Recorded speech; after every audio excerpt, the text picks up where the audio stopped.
Here we go. And we're live, I think. Let's do this.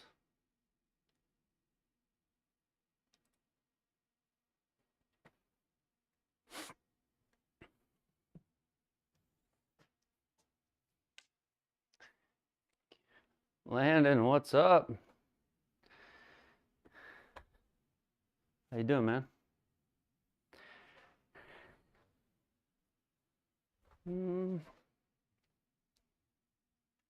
Check one thing.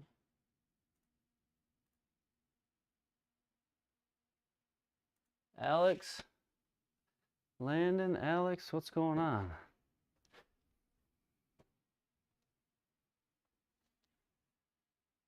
Problem is I'm not gonna be able to. Let me see here.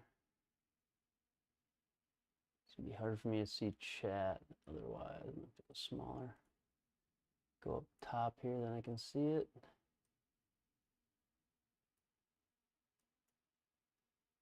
Put that there. And I'll just have to do that. I'll have to leave it up there like that.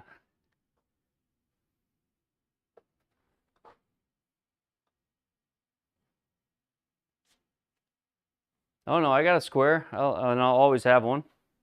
I own one. Square's right here. I'm not using it right now, but there'll be times when I use it, especially around updates and then different moments. But right now we're using the ProTee. What's up, Bob, Kevin, Matthew? Hey, what's up, guys?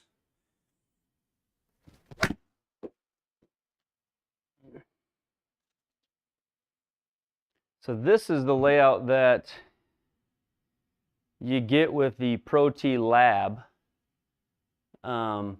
software. And I've been using it to practice, and it's been very helpful.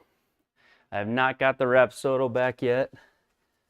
That totally bums me out. I think I'm almost to the point where I'm going to buy one.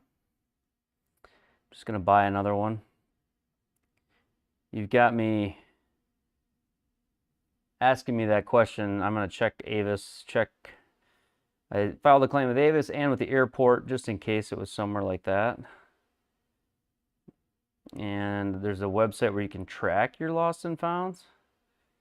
I don't expect to have any luck with it, but maybe. I don't know.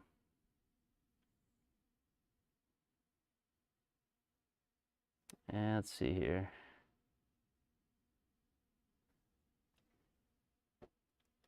I lost a bag coming back from PGA show, and it had my Rapsodo in it. So amongst other things, I lost the Rapsodo and some other things. Kind of a bummer.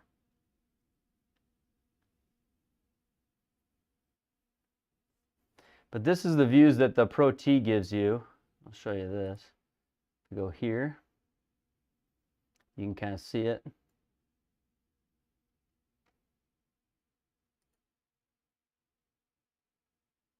A 3D printed an adapter plate for your square to work with. $6 plexiglass. Nice, Steven. Nice. I might just have to check this later. I thought I had my bookmark saved on this, but I'll have to check later. See if I don't think it's been found, but it would be nice if it had been. So let's go on here.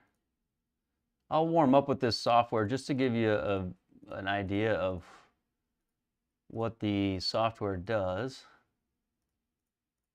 Go to that aim point, 58. Yeah, we'll go 158.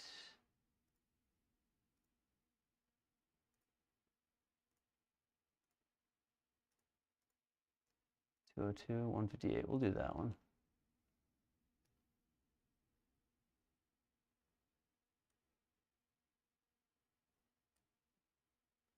Yeah, we'll just put it up here. You'll be able to see both. Then I can see it too. Maybe down will be better. I'll go down here.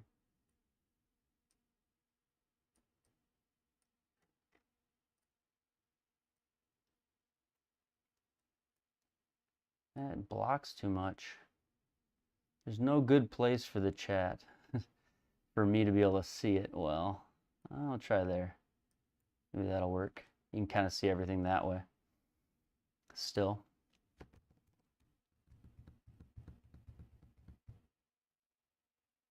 Yeah, I'll have to work on how that looks, but I can at least read that.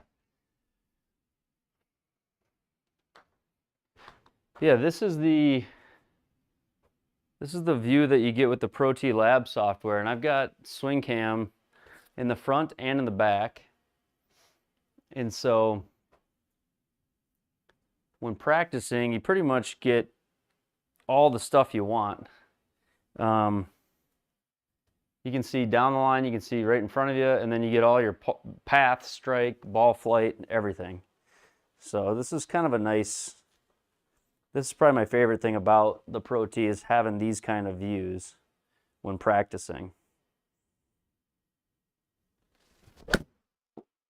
That was a big pull. Face should be shut.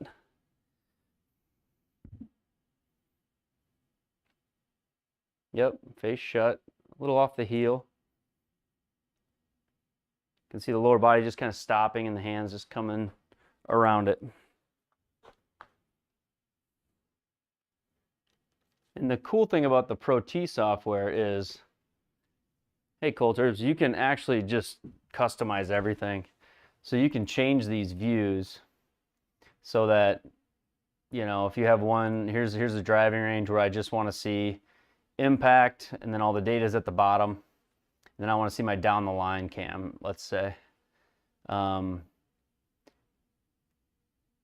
Hey Greg, hey Tom.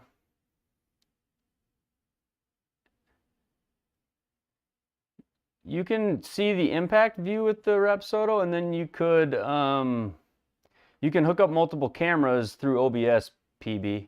So through OBS you can definitely do other cameras, but not through Rapsodo native software. This is something that's pretty cool about the ProTee software though. I mean, these views, they come with some setup views, like this is one. Here's a spin view with the ball and an overhead path. Here's just the straight driving range if you want to keep it simple. Video, if all you want is the video of impact. And then like here's one that I set up that I like to use. It's got my down the line, my side, ball spin, and then all your data, my attack angle, things like that. Range 2.0, this is a different one I set up where I get a couple of cameras and then the strike where I struck it, you know, where at on the face. And the nice thing about any of these different views is it's really easy to just add a new one. I could say add a new view. We could call it new view for the streamer or something like that. Let's call it new V, and then I can hit plus and just decide what data do I want. If I want to add a swing video, I basically just come in here and choose the camera. It could be any of these cameras, but these are my high speed ones, and maybe I want that up there. Or maybe I just want it to be a little smaller. I want it to be like this. And then I could add other stuff. Maybe I want to add impact location down here. And then the only other thing maybe that I want on this one is just the driving range. Maybe that's all you want. But you can, what's really cool is you can customize these views to be literally anything you want from their data sets. So it's like, and then you just hit the lock button, and now that one's just saved as a new view for when on the range. So, you know, then I could go back into my room and play it this way, just like that, and have the driving range, impact, and a swing video on each shot. So that's pretty cool. I'm going to warm up a little bit in one of the views that I have been using lately, which is this view. Hey, Bad Badger. What's going on? Dan, how you doing? Derby, good evening. So I'll warm up for a minute here like this.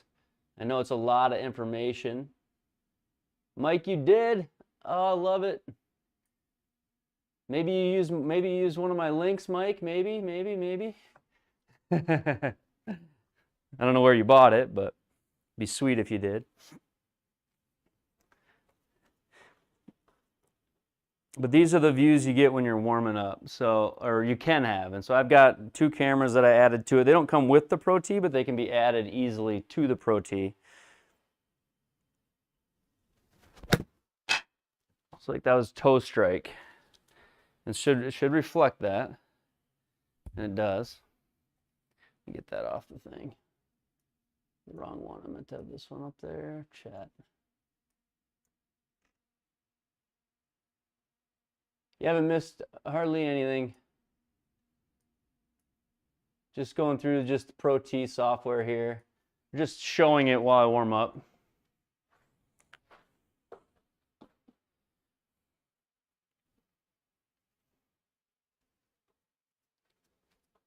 Thanks, Badger.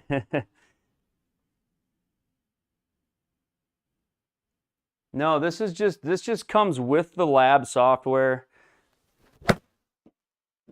And you don't even have to use, like I have high-speed swing cameras that I'm using right now, but you don't have to. You could use just your standard webcams or whatever. You're just going to get lower frame per second, but you can add up to 2 cameras while you're swinging. And I happen to have 2 of the, I think they're 120 frame or 100 frame, forget, cameras, FPS cameras. And you can put them in however you like. It's kind of nice. Hey, K-Dubs.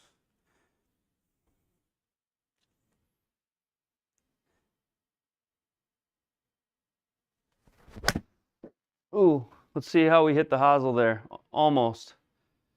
It was really off the heel, but if we watch the replay.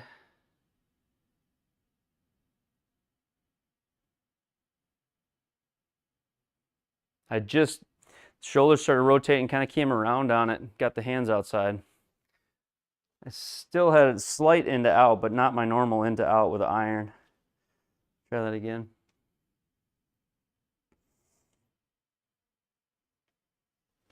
I think there was good speed, good compression, better at dropping the hands down in, which is where you're going to get that speed.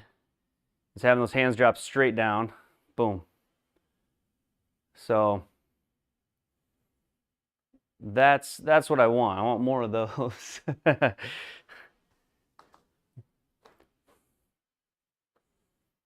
But having the different swing views and having the, you're finally part of the league, should have set up putting. Well, Brian, if it provides you any comfort, everybody felt that way. Everybody felt that way. So I guess just look at the bright side. There's net prizes, and your handicap's probably, everybody's handicap's probably gonna be a little bit padded after week 1. And week 2, I have played the week 2 course just once to make sure it was acceptable. And I think it's a fun course. It's not gonna beat anybody up, but it's still a fun course. It's not like vanilla boring. So hang in there. And participation means something too. The league's just, I want people to, you didn't enjoy it this week, I get it, but I want people to enjoy it. I didn't realize how hard of a course that was. That was my fault. These cameras are either 100 or 120. Let me look here quick. They're 100 or 120. Let me make sure. So if I go into, they're 120. 120, you can see it up here. They're 720p, 120 frame per second. I'll try to get a link for them, but you can do things like change the playback speed. You can change how far after impact and how close after impact. And you can also do preview mode, which actually is kind of helpful. So if I put it in preview mode and close it, what's helpful about that is, if let's say you're stepping up over the ball, you can use it as sort of a mirror. You know, you can say, okay, I'm going to go to here. What does that look like? Where am I at? Club outside or club inside? Where are we at here? So I want that club outside maybe. Or maybe that's what you're working on. And then you can get that feel there.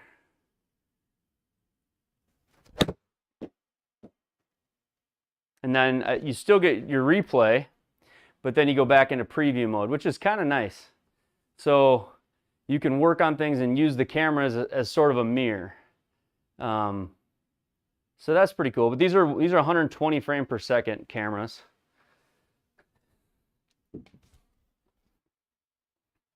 And they work pretty darn good with the native software.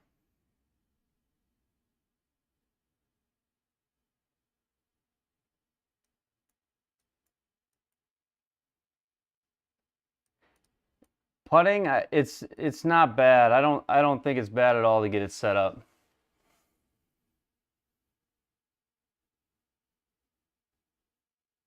One point you thought a clown was just throwing the ball back at you.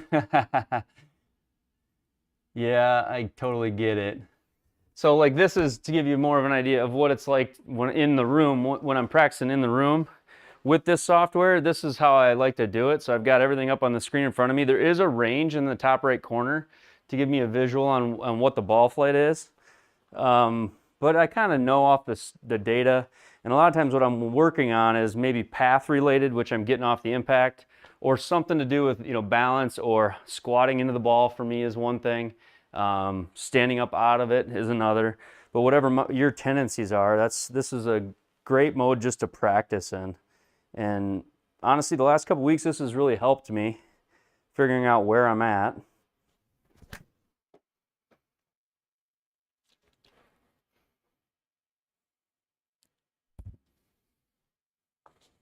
But getting a good look at setup, where's ball position at? Where are the hands at?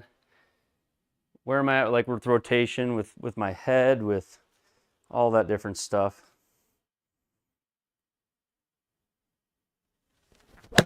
Ooh, there's a toe. Kind of looped it there.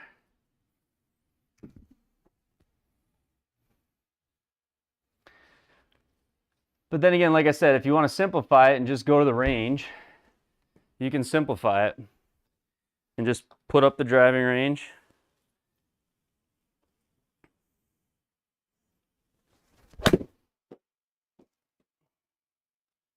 And come on, hit balls. So I absolutely love it. This software, warming up, getting ready, working on the game, practicing. The ProTee lab software to me is just, honestly, it's incredible. Even looking at things like on the bottom here, you've got impact width and impact height. So 0-0 would be a center strike. That one was an inch towards, or a tenth of an inch towards thin, but right on the center. And so you can kind of see how far off you are from center. That should be out on the right. Yep. So a half inch towards the toe, 0.3 down towards the bottom. Or sorry, towards the 0.3 above, towards the top.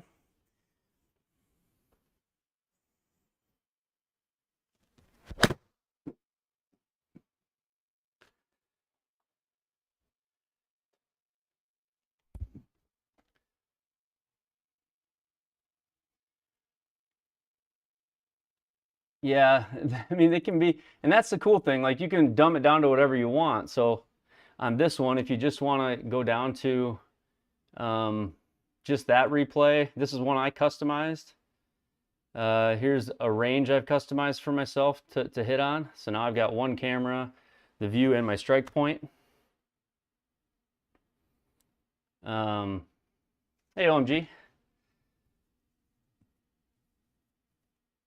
Yeah, this is next level, yeah.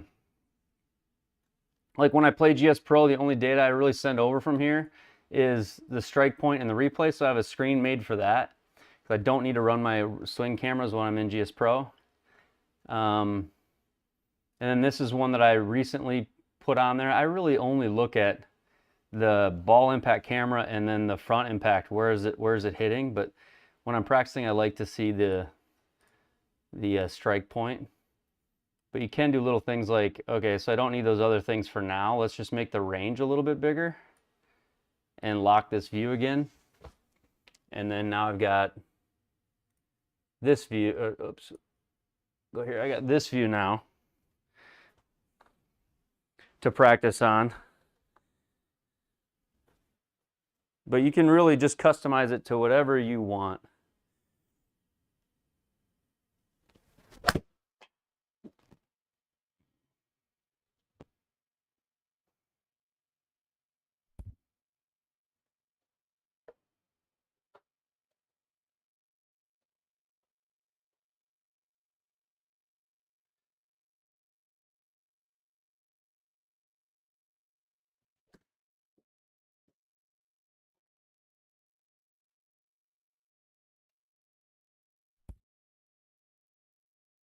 hit a few drivers in here, kind of show you some of the, see some of the slow-mo information on what my driver's been doing. These views have been helping me with the driver, kind of get myself back to square and figure out where my path has been at.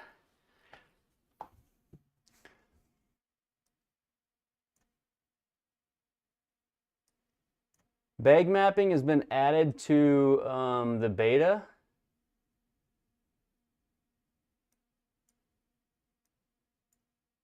Yeah, I can do that.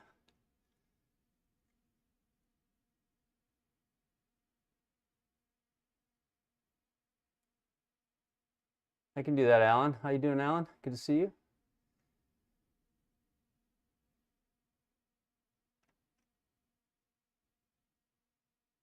It can connect to GSPro and ProTee at the same time. So as you can see, I've got GSPro running on my other screen.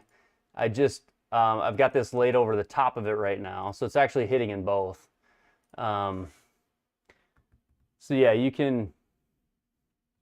Yeah, and then like down the line, so like if we look at like the slow-mo camera, let's say that I want to just take it and drag it or pause it at a specific spot. So let's go there where the hands are. I've definitely got the club kind of outside at parallel. Maybe a slightly steep, but then I drop in. I mean, I kind of squat into the ball. See my head kind of drop. That's just always the case, which is why you'll see me kind of jump out of the driver because I have to recreate space now. But that's kind of that squat into the ball. And then there's where I'll kind of extend and push off of the ground and out of it to sort of create power. But I'm in a good position here coming down. The club's head's still inside the hands. And then there's impact. But yeah, you can pull through it, and these two cameras sync up. Whatever cameras you choose are going to sync up. It's pretty cool how it automatically syncs them for you. And you can run through that however you want, or you can just play it on a loop.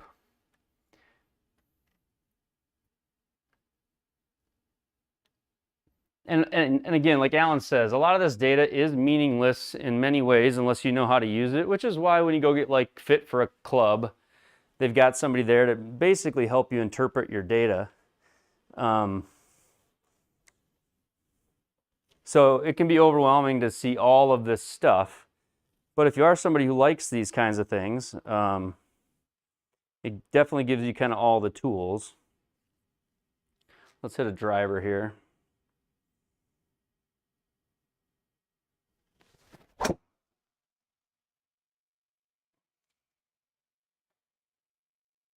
I didn't switch the club, so you're not going to see the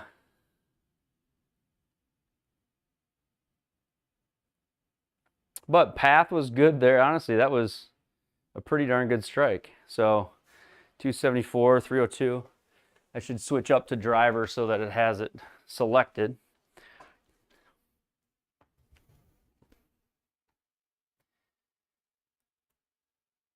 Honestly, the putting is amazing. I don't have any issues with it at all. These are K-Ton cameras, yes. It does auto-recognize clubs unless you have GSPro open like I do. Now it is wanting to just use whatever club is selected in GSPro. That's the API talking back and forth, Alan. But otherwise, normally it would have auto-recognition for club. Yep. And it's even bigger than what I have there. If you really want to see how big the hitting area is, I can show you here. So the hitting area, when you go into the device and go into calibrate, it's actually about 2.5 times. So the little square that I've put in is where I have the hitting area, and it's highlighted in yellow or in bright color on my floor. But the hitting area is, I mean, it's probably 2 foot by, it's probably 24 inches or 30 inches by, maybe it's 30 inches by 24 inches. It's somewhere in that range. It's pretty large. I don't even have the whole area made available to me, but it's pretty large hitting area.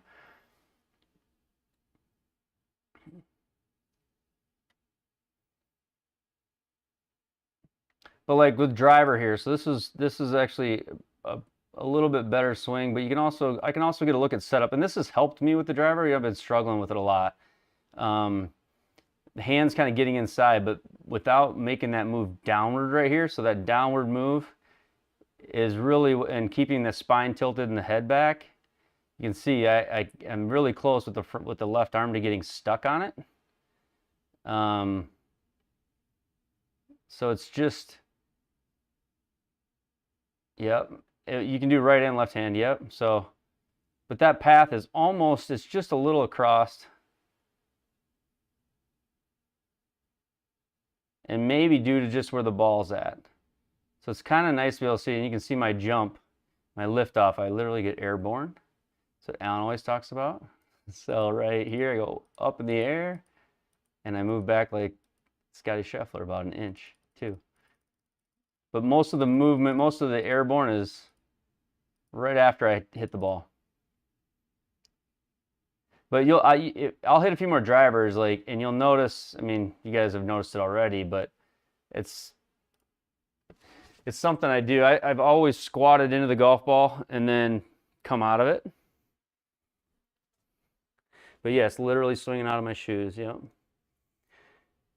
And I don't know that I'd recommend it, but when you play golf since you were 5 years old, there's some habits and some things about your swing that are very, very hard to get rid of.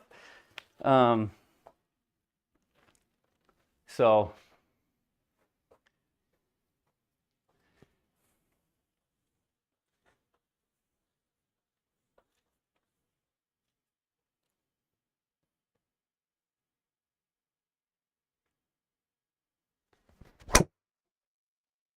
kind of falling off of that, out of balance, trying to get inside it.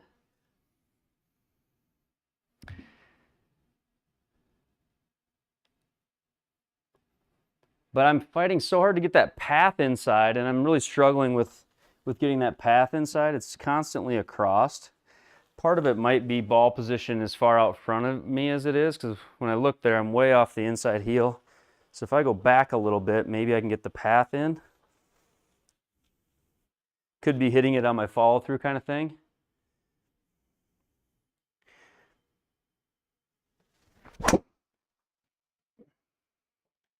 So there was slightly back in the stance, like maybe a ball further back.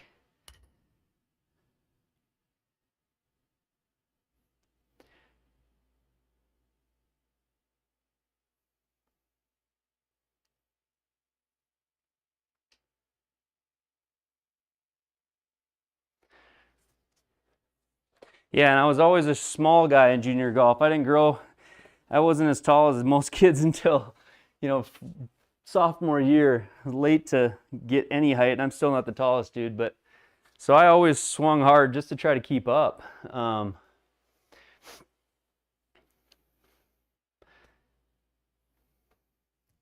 have to look at the data, Alan. I don't know if I saw what you saw. The problem is the club is helping me with the weight where it's at. The club is helping me correct for path. It's straightening out and helping me draw the ball a little bit.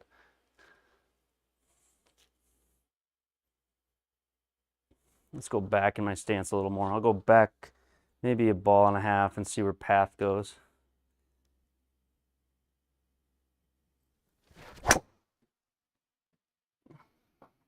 So path is a little more neutral there. So it's like the ball, as I get the ball farther forward, it gets harder for me to stay inside it on the path. Which is something I really haven't been able to see without this. And it's also, as it gets farther forward, I feel like I tend to hit it on the toe more often. So there's two things that kind of where the ball is at, I think, is affecting where the strike is happening.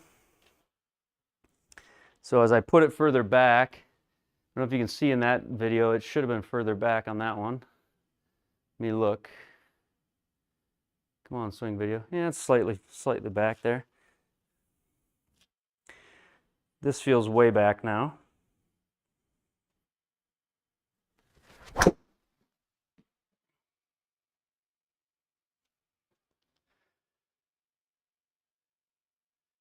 So it's almost like I'm getting the ball too far forward, which has been part of the toe strikes. You know, I don't know if that's exactly it, but that's something I love about this software and having that.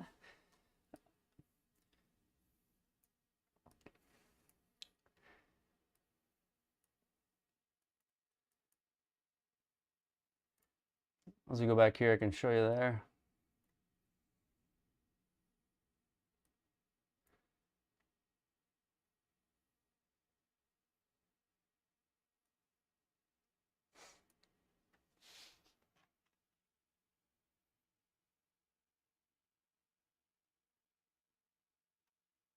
I like that Durango, yeah. But keeping it, my lean back, my left is further. It's pretty cool. Some of the softwares out there. There's actually at the PGA show there was some AI software that was paired with it, that did some of that analysis stuff. But you know, part of it is I'm trying to swing my rear end off. But again, if we, I don't necessarily need to do that, but I guess if we look at some of this data, what you see is like just the easy stuff, club speed, ball speed, that the smash factor is just a relation of those two. You want your driver smash factor closer to 1.5 or at least in the 4s to know that you're getting like good efficiency out of the driver. And a lot of things can affect that, but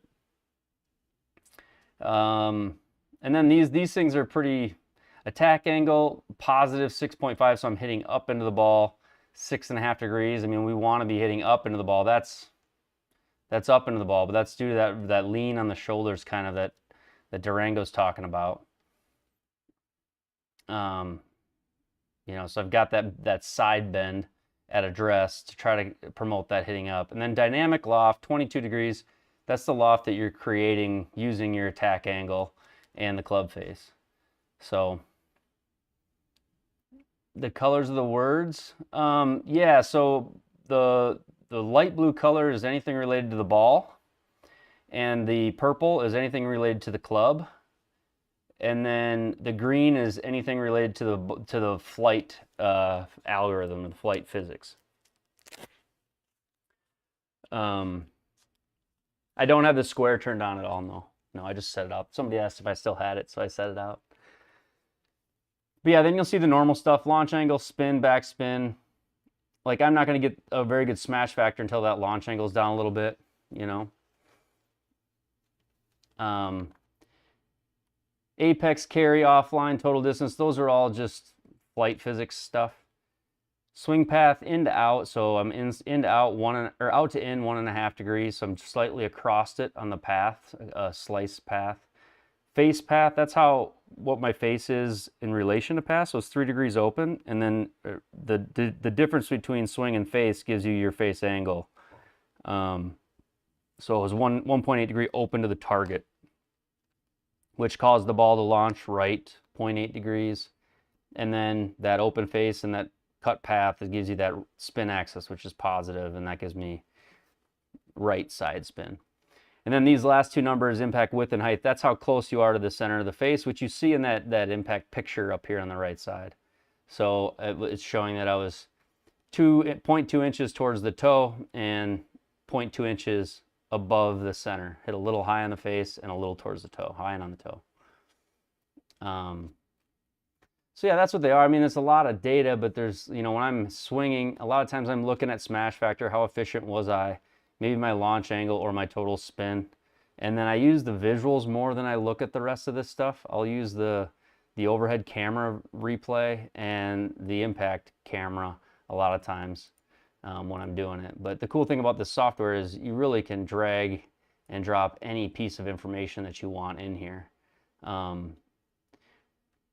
So this is showing you what the club face is when you add that 6.5 degrees up that I'm swinging into it, what the dynamic loft changes to, how much that adds loft to the club. It doesn't require any stickers. Not calculated because carry isn't yellow. What's that? Low point. I don't know if it shows low point, Alan. I don't believe it does. There's something with the front impact there. And there's something with this one here where it's showing, I think it is low point, but it's not well discussed. You're seeing where the club kind of comes up into the ball, but it's not really telling me how low it was to start. But there is a 0 point where the ball is and an attack angle drawing, but it doesn't really detail out low point like your Mevo does, like what you're talking about, I don't believe. So yeah, and then you've got history and just a ton of other stuff inside the software. There's a lot of things in here. But it's been insanely helpful to see all this data. Leading to hooks, or yeah, Josh, I totally get it, man. I've been doing the same thing, you know, positive path and then getting the face turned over. Yep. But I would say these views for me have helped me. They've really helped me confirm what you feel, I guess. A lot of times you feel something and then, like, you know, Alan may say, hey, do this, or you're trying that. And it's sort of like you hear somebody and you learn to trust them. You learn, oh, Alan knows what he's talking about. And so you start to kind of move and do what you're doing. But you know how it is, you know, seeing is sort of believing. So you sort of get to actually see it in slow motion, synced up, and you're like, ah, yeah, that's what I'm doing, you know. Hey, antennas. How much height do you need to mount it? So 9 feet is sort of the low end of the mount. And if you look up here, you can kind of see it in my replay camera. You can see it up there, it turns. So it's 9 feet is the mount. I have it mounted at 10, but 9 is the low end of it. Joe has it mounted, I think, at like 8'7". But then you have to use a PIX ball, I think. But ideally you mount it at 10 feet, and that's 1 meter in front of you, 3 feet 7 inches in front of you, and 10 foot in the air. So mine's at 10 foot right now. What are the 2 dots on the driver? That's just the reflection from my ceiling lights. So they're just reflection from my 2 overhead lights. And I have mine mounted using just a projector mount with a flat. It's got I mounted the mounting plate into a projector mount, and then you know, sort of leveled it out doing that.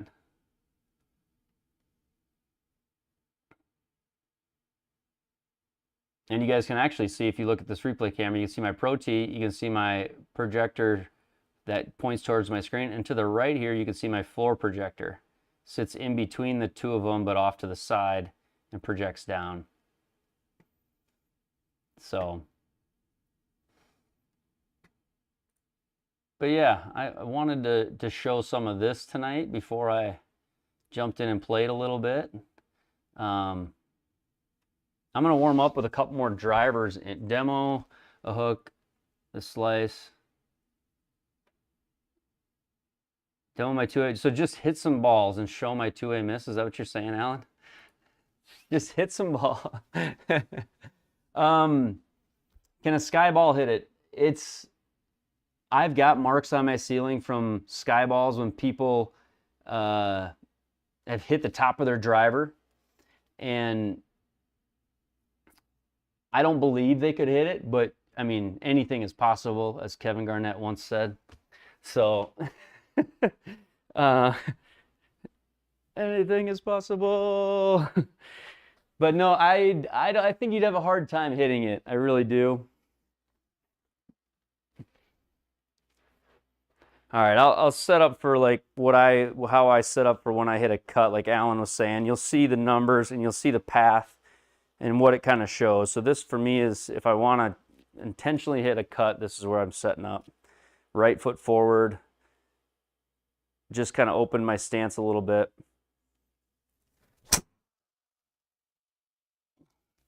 And so that path is across. And so if we look at the numbers there, that's the ball Alan wants me to hit every time too. The numbers that you're seeing here, so you're seeing the path come from outside to inside, that blue line there. And when you come down at the bottom here, you're seeing swing path is a positive 5.5. So it's 5.5 degrees from the outside to the end. Think of like in ping pong when you cut across the ball to spin it to the right. Think with the paddle. So it's like my paddle's coming in from the right side, coming over to the left. And then if you look, face to path is 6 degrees open and face is 1 degree open to the target. So I'm holding the face open, cutting across the ball, which creates that positive spin axis, which is to the right and causes that fade, right? So offline 10 yards to the right, and there's that cut swing. And then what I'm trying to do more of is get the face inside that blue line to be opposite of what you're seeing here and have an inside path with the driver, like I do with my irons. I've been drawing the ball by pulling it because my path has been across the ball still, and I've just been drawing it by closing the face. I've been pulling it, but I'll try to hit a draw. Maybe I'll just set up for a big one here and cheat a little.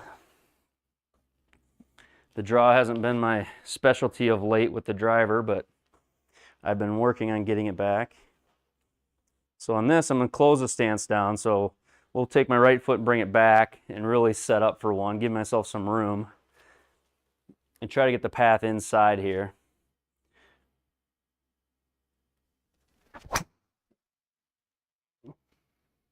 And there's your draw swing.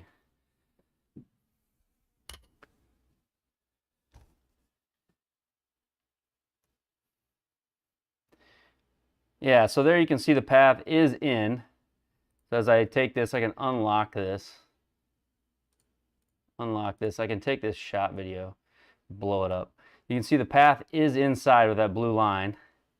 And then the face is closed in relation to the path and just slightly closed to the target.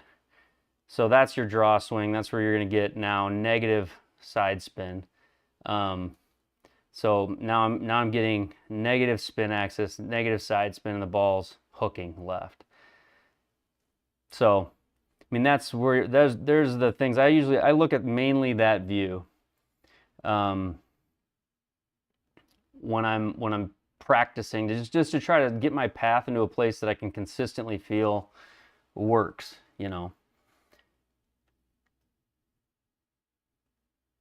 No, so that's a pretty cool thing. I showed it earlier, but if you go to preview mode, Brad, on the cameras, then you can use them like a mirror, right? So now we can use them and see ourselves live into them in real time. It's a great question. And I can now go in here and say, okay, ball position, maybe we move to there. And then you could do some checks, like, okay, where am I at? I have it on the camera in front of me. Got my head. Maybe we try to keep it out, the hands and the head outside, and feel that inside. And then after you hit, so feel in.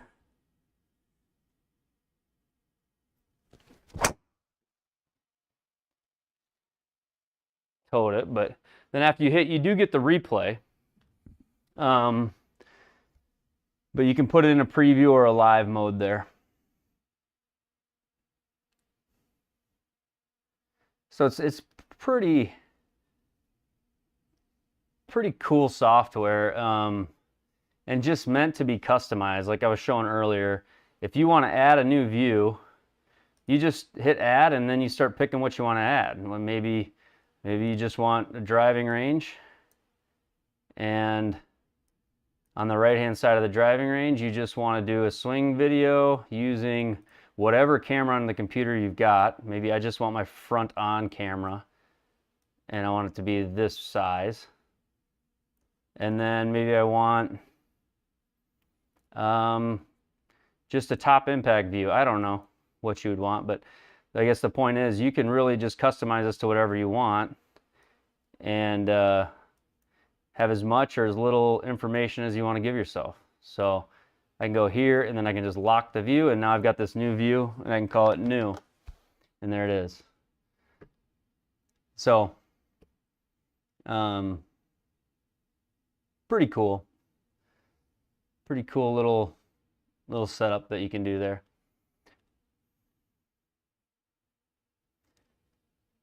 Is this real close to the spin marking? No, this one has, so that's pretty cool. If I show you that here, so you can see right here, here's the actual spin on that ball. And they also have, if I add it, they have the spin verification. Where's it at? Spin validator right here. So this is validating that it's actually catching the right points. Those are the AI points it puts on the ball. I'll hit an iron and it'll show it, but you can see here now in this view, you can see the actual spin of the ball. So if I hit an iron, you'll probably get a little clearer view of it here. I'll go down, we'll hit a 7 iron. So if I hit an iron here and you see the ball,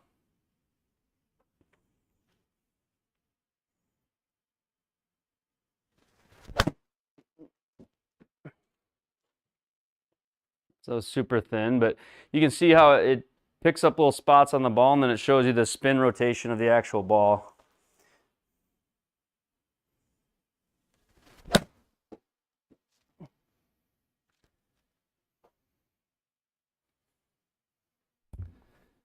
So it's showing you what it picked up and what it used to calculate the spin.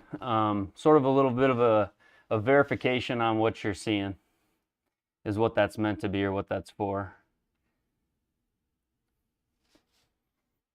And in the flop shots, I'm sure you've seen Joe do them on his channel. I've told him before, they're some of my favorite short videos that he does.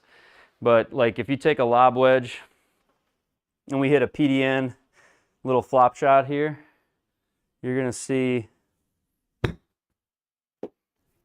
ball just spin in super slow-mo. And those are cool just to see on the camera. If you line up I kind of did it by accident there, but if you line up the pix marks and then do it, you can really see it really well. I think I kind of did there.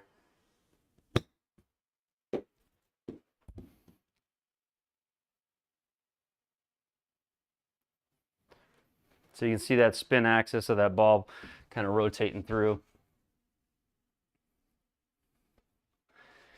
You can use any ball. Yep, you can.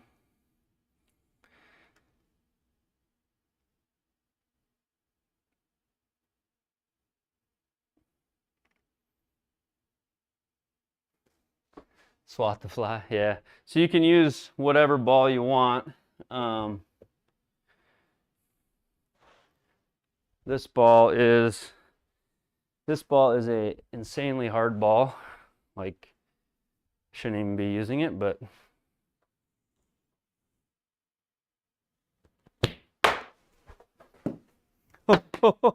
dude, that ball is so hard it pops straight up to my ceiling. I almost watch it come back. I wonder if it'll come back in the replay. It hit the cushions and then went over the ProTee and back down. Do you guys see that? It hit the cushions and then went over the ProTee. Oh, those are like my outdoor patio cushions. But this ball is kind of a cool ball. Watch this. I'll go to my full camera here. Check this ball out. If I hold it up to light, I think it'll work.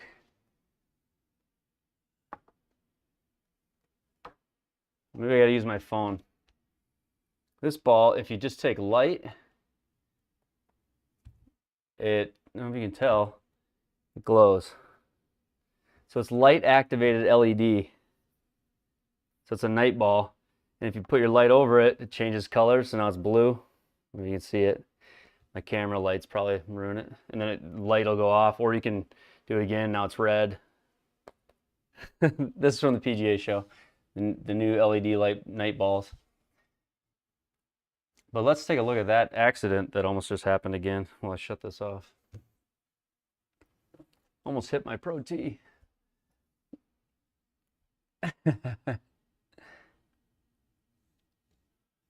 My stance is out, and I'm cutting across it.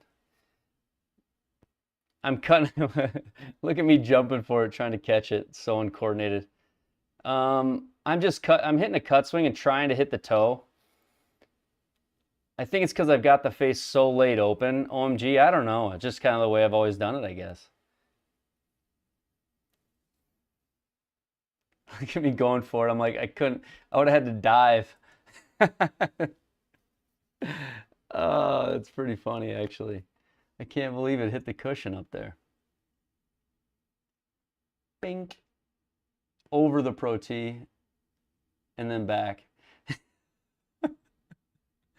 Oh, man.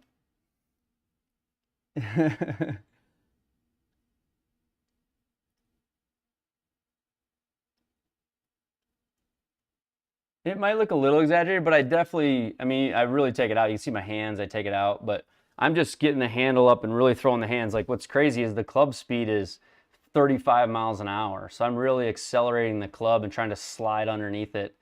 You see the angle that I create, and I just flip through it and use the bounce of the club. I basically slam the club into the ground right underneath the ball and use the bounce to throw that ball up.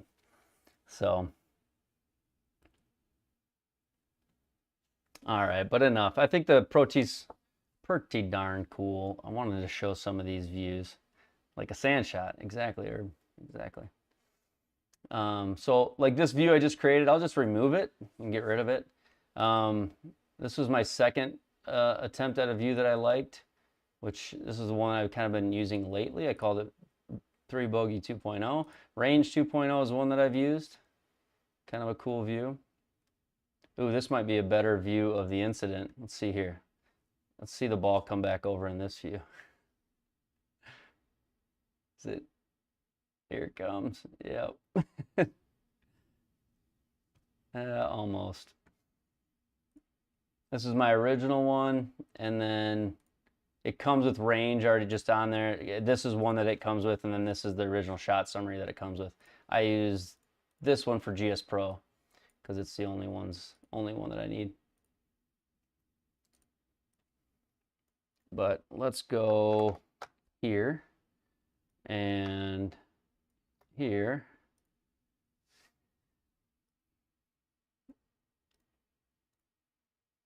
And we'll go back to this view.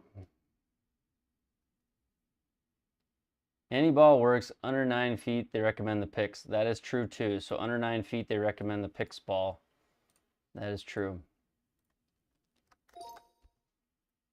All right, put this out.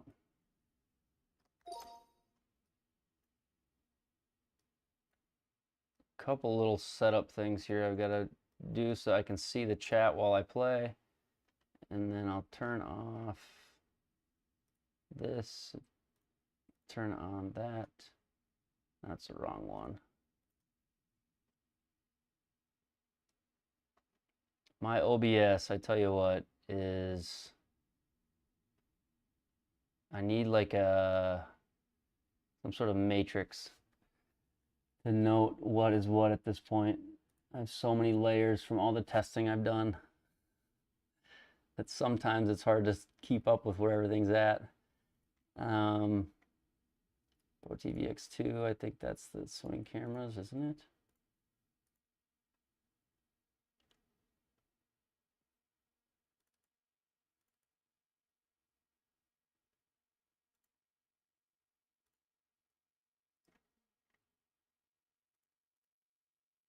And ProTee, where's the rest of this stuff at?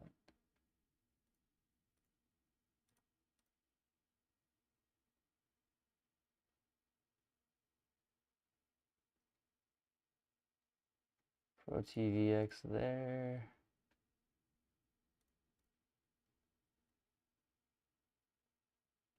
This is why I shouldn't have disabled so much of this. Find the golf girl, become her sponsor. That's pretty funny, honestly. All right, 1 second here. What are we playing tonight? I don't know. Thought maybe I'd play Riviera. I don't what's out there. I wanted to show the ProTee software. We kind of did that, so that'll be at the beginning here. I just need to add the chat to this screen because I don't have it added. So let me add this so that we have it.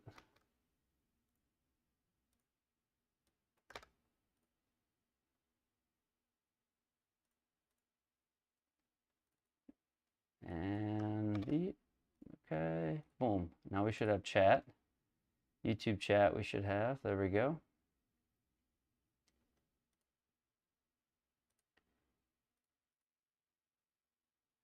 And I lost my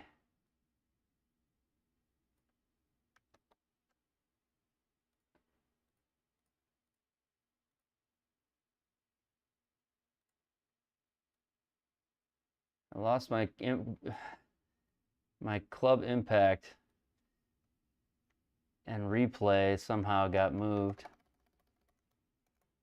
Had nothing to do with me, I'm sure. In fact, I know it did. We'll go there. And that should be good. Okay.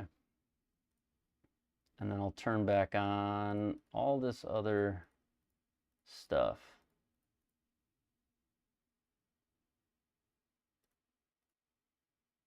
Boom. Should be good. We have YouTube chat over here. Sorry guys. Just finishing setting this up. Switching to that ProTee view, I had to kind of move some stuff, so just blame Ian. Yeah, I could do that. We could do that, I suppose.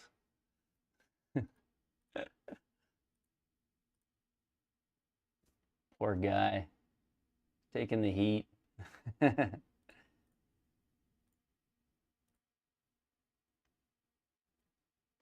All right.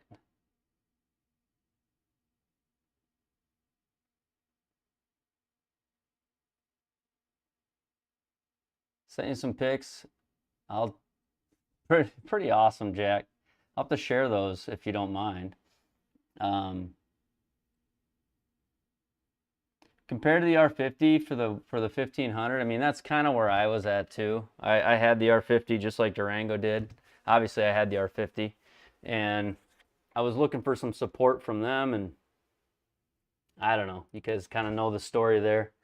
Never really felt like I got the support I wanted or needed. So some of that didn't happen. But here, I'm gonna hit a couple.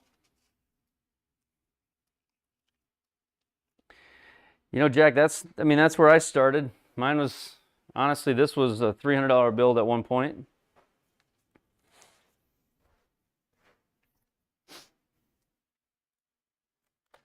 Go back to there. Just hit a couple shots here quick. Oh, that wasn't it.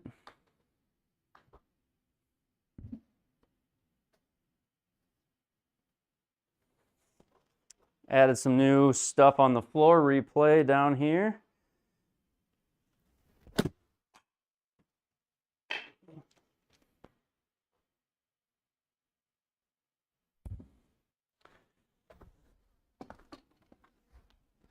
So since last time, I've added a replay to the floor that'll go away after a certain amount of time, and OMG said I could not hit with that replay there, so I made it so that when the ball goes in there, it clears out whatever's playing on the floor.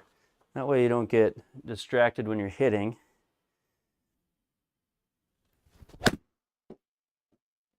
And you know when the ball's ready. You know when the unit's ready. So over here it says finding golf ball, which is what the ProTee says. And when you move a ball in there, it says ready for shot, and now we're ready to go.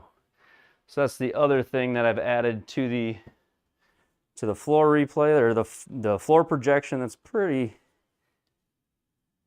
nice.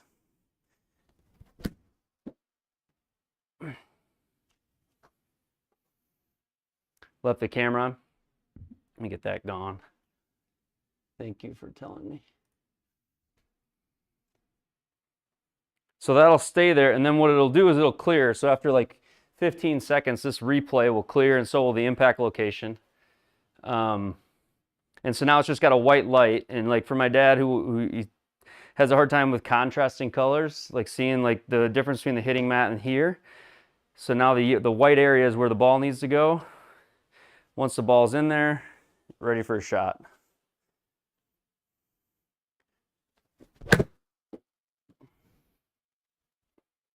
And then you hit and you get the replay for a moment. And if you put the ball in there before the replay's done, it'll just cancel the replay out.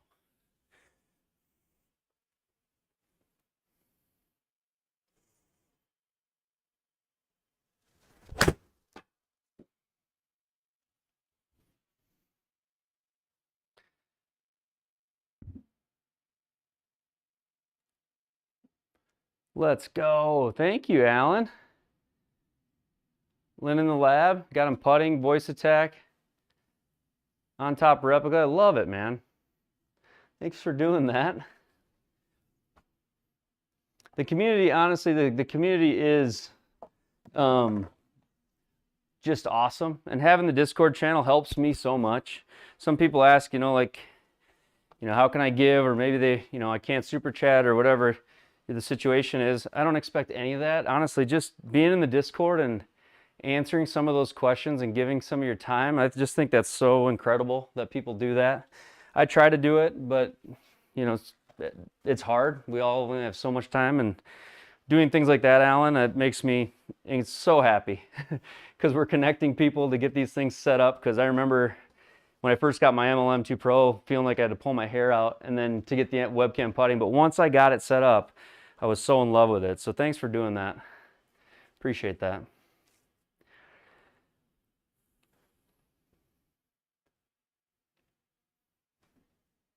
On top replica, I do owe you my address. I'll text you that, Alan. On top replica, so that's a cool thing. And before we'll get into this, this is a little more chill of a stream tonight, which is cool. That's totally fine. Let me show you this here quick. So let me turn off. Got so much stuff is backwards now because of what I was doing. Let me go here. And then on this one, get back into ratio. Okay, On Top Replica is a cool program, but there's also I've got a video on it. It's like five tools you can't sim without. It was one of my first videos, but go check it out. It actually has to do with, for me, I use Microsoft Power Toys. And so I don't know if you guys use Power Toys, but it's very similar to On Top Replica, where you can do things like crop and lock. Crop and lock is cool. So like if I want to take something, I've got crop and lock enabled. What you can see is here, this Windows Control Shift T is the thing. So if I go back, these are all the different shortcuts it gives you. The ones I like, crop and lock is one. So if I do Windows Control Shift T and I take my cursor and I draw a box around something happening in the ProTee app, I now get this separate window, which is just an on-top replica. It's a replica of what's happening on this screen that I can then drag over to my GSPro screen. And now if I show you that screen here, you'll see that I've got this window on top of my GSPro screen that no matter where I click, I just actually undid it. It's my fault. Go back to that. If I click on that, Control Window T using Power Toys puts on top, it has a blue window around it. So now I can put this on my GSPro screen. No matter where I click, I've got that replaying in the bottom corner. So that's like sort of like On Top Replica, where it's replicating something on a different screen, and you can drag it and put it wherever you want. So it's pretty cool. And then you can make these like transparent as well. A lot of cool things you can do with stuff like that. So But I do have a video on Microsoft Power Toys. It's free. It's made by Microsoft. It comes with your computer. If you just got to go download it. But it's got a lot of cool stuff with crop and lock. I use fancy zones. That's the other thing I use. So if you'll notice, fancy zones allows you to set up different zones on your windows. So if you go in and say I launched the layout editor here quick, you'll see that I have a layout for GSPro. Might need to move my face to show you that. I don't know, I can move it over. I have a layout here for GSPro, and that's on this screen, on the second screen of mine. And what that does is, like, so when I bring ProTee and I hold down the shift key, I can drag, and ProTee goes in this zone, and it always ends up this size. And I can grab like this window, and this goes in zone 3. It's always that size and always there. And so it allows me to set up, when you're dragging a window and hold the shift key, 2 is my webcam putting, 5 is my window mask, 4 is my Springbok connector, 3 is my API window. So setting up different zones so that your window sizes are always the same is super helpful. How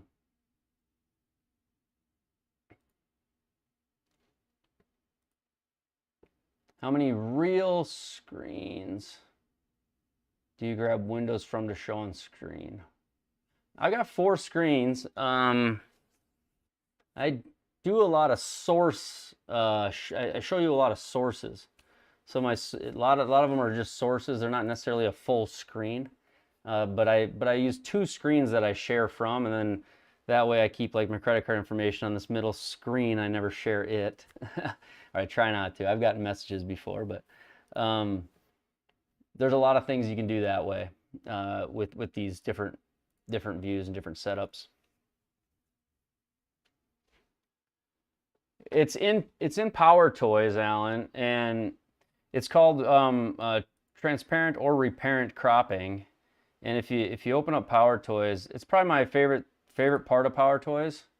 And I even use it for, like, if I'll put on YouTube TV on one. So a lot of people use the picture-in-picture tool, but I'll use this for that same reason. But it's called crop and lock. So you can make a thumbnail or a reparent one. Reparent means, like, you could actually use it. You could click inside it and manipulate. But Windows Control-Shift-T allows me to then, if I just want to make this its own window, I now have a window of just that it's going to keep a live view of what I just made. And I can put that over there. And then this always on top, Control-T, if I hit Control Windows T, you'll hear that ding, and then this blue line goes around it. And this one will always be on top no matter what I click or drag in front of it. It'll always be on top. So I do that, and I'll make it always on top on my GSPro screen. Pretty handy. But yeah, that's inside of Microsoft Power Toys, which is free from Microsoft.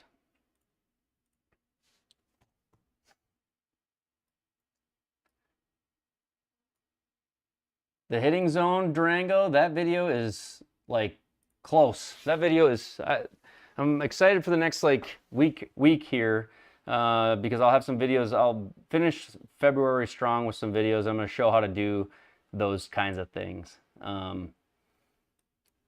At least show the way that I do them. I'm sure there's other ways to do them, but I'll show you how I came up with it, and people will iterate from it, which is also cool, you know. All right, a couple of drivers, and let's go play. Let's go have some fun.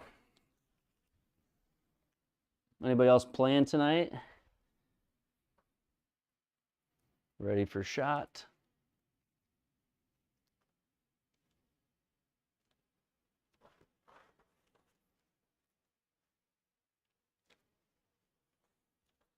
Yeah, and there's a lot it'll tie into, Durango. There's a lot of different things, more than just what you're looking for it at. There's a lot we can do with it. So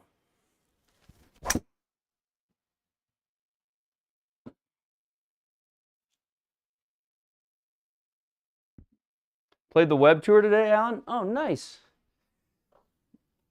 I think I should maybe start playing the Pro Tour and see if I can start scoring on that one. Sorry, the SGT. I feel like I've been playing the Pro Tour. I've definitely had some better rounds, but the guys still shoot like 22 under. It's so difficult.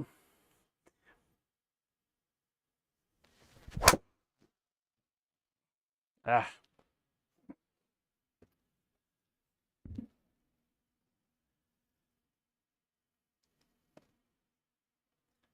Too hot for the sim room at the moment.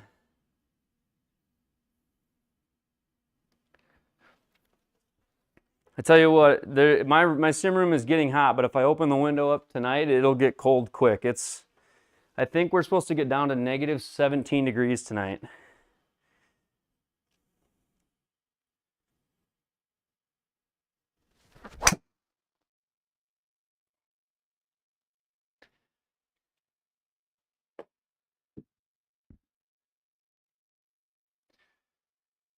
Windows Control Shift T. I need to get that crop and lock onto my screen so I can see it.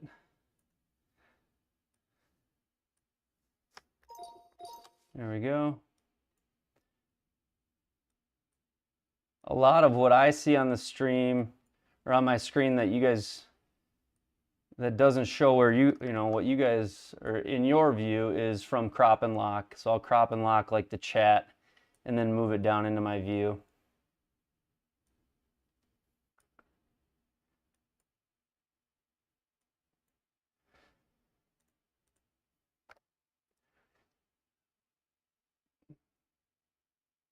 Watch out for the false fronts at Riviera. Is there a bunch of them? We'll play the Pro Tour round here tonight. Play Pro Tour and see how it goes. It doesn't look like there's a lot of out of bounds there. Is it more the greens that make it the tough task, or what is it? I've never played Riviera.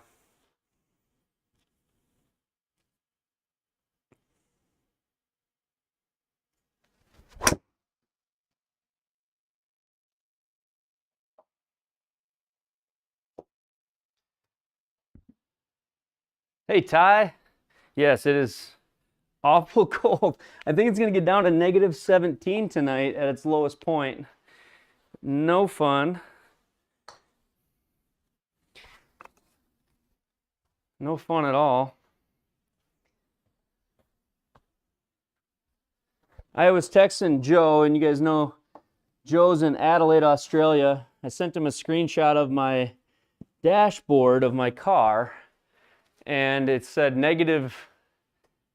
No, it was either, what did it say, 9 degrees, I think it said, negative 9 or 9. I don't remember which it was. I think it was, yeah, negative 9, and he sent me, his was like 40 Celsius, which is 105 Fahrenheit. And I go, we're only 115 degrees different, Joe. 115 degrees different. Pretty wild.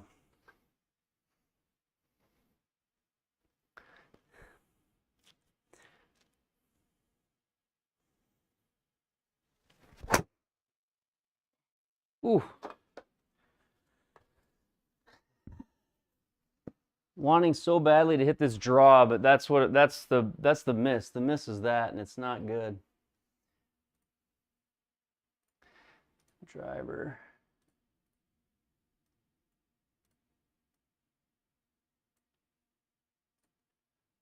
All right, a couple more drivers, and then we'll go play.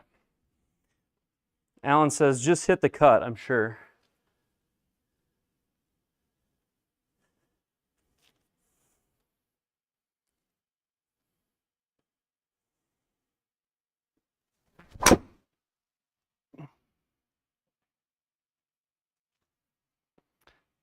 Play that one.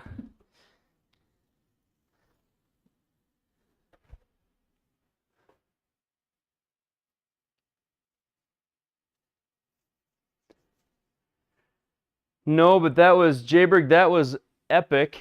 Of all the videos I've tried to make on how to do color settings, that 5 minutes of the start of that video was probably like the cleanest, simplest explained demonstration of doing it. I do not remember which one it was. Someone should have clipped that. That was a really, really clean webcam putting setup moment.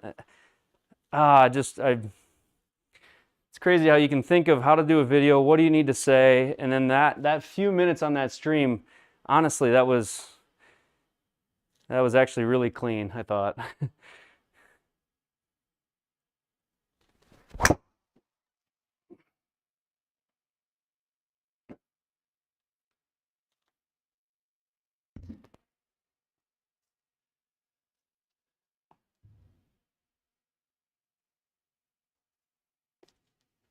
I think you're right. I need to get that clip. Who wants to rewatch all the episodes and find that for me?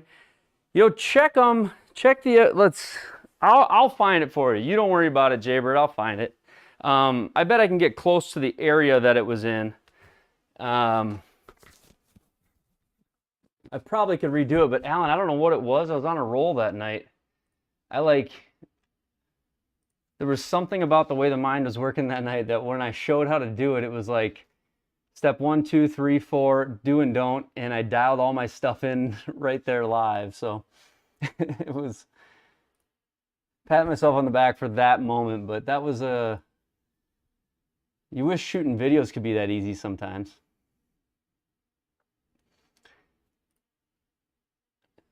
Overthinker. Sometimes the guy thinks too much. All right, we'll play Pro Tour. I hear that this is, so we're blue. We're 6,900 yards. That's long enough. We're normal on the greens, stimp 11. Normal on the fairways, normal on the putting. Calm winds. So nothing crazy, but it is Riviera. So I don't even really know what that means when I say, but it is Riviera. I've never played it, so.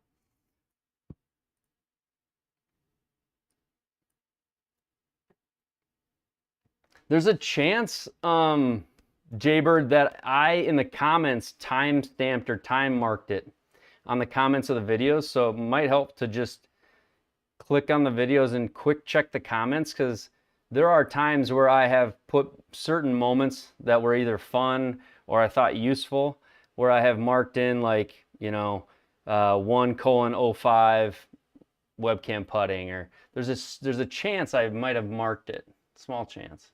Not sure.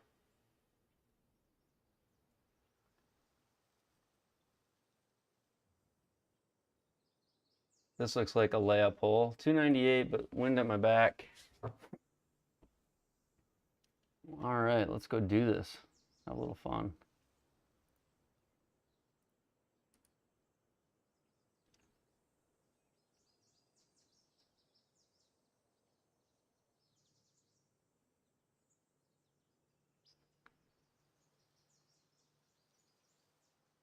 '59 watch. Ty, I've been waiting for that day. The only '59 I've even had was in one of Joe's tournaments where it was set up pretty short and I was hitting the driver well. But I guess you never know. I guess you never know. All right, Riviera Pro Tour. How are the birds? We get a bird check. The bird's too loud.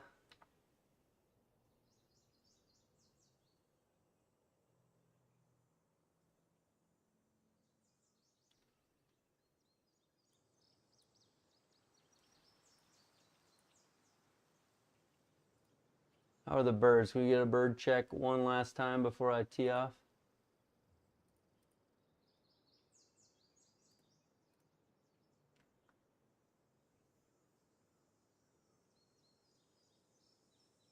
Driver, driver, driver. I can't hit driver here. Ty, you'd be killing me, trying to get me to go in the water. Birds are good. Thanks, man.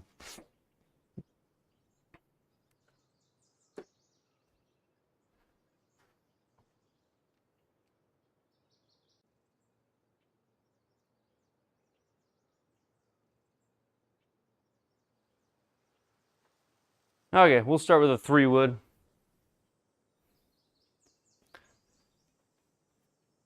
Three-wood on the first here, Riviera.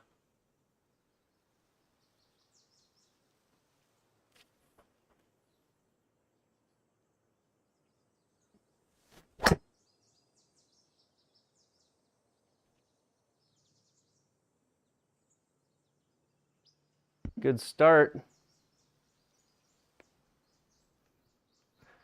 Is that true, Coulters? Maybe I'll actually be able to score this week.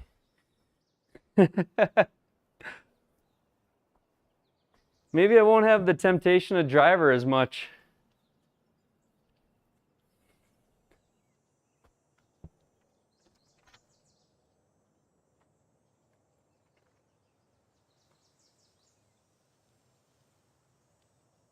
What do you think? Yeah, safe.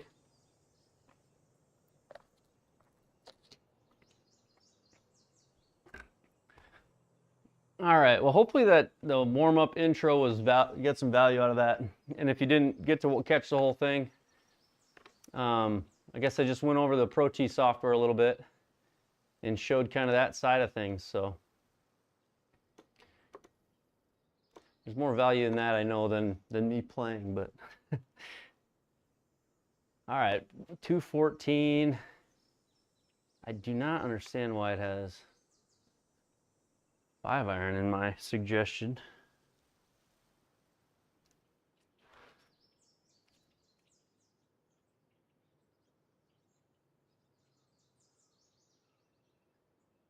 All right, tell you which driver that I liked.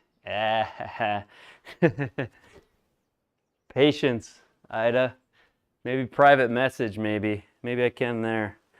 If it's burning, maybe in a private message.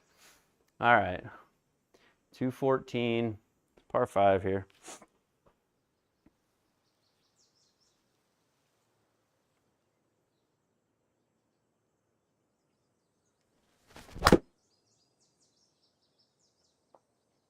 I just hit that thin.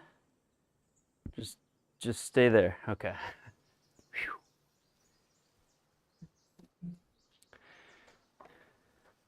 So deep rough. If it's burning, it's definitely a problem. It's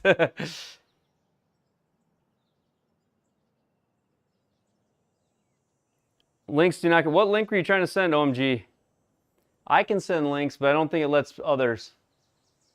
And I don't think I can change that either.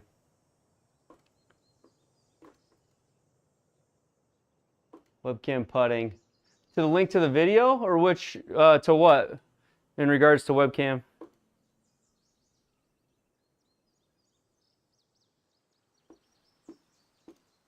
My video? Okay. Yeah, you can go to the channel and there's a playlist for webcam putting on the channel. All right, so 21 to get to there, and we're on deep rough. Deep rough, so I should get a pretty good penalty here. Try to hit this a little further than that.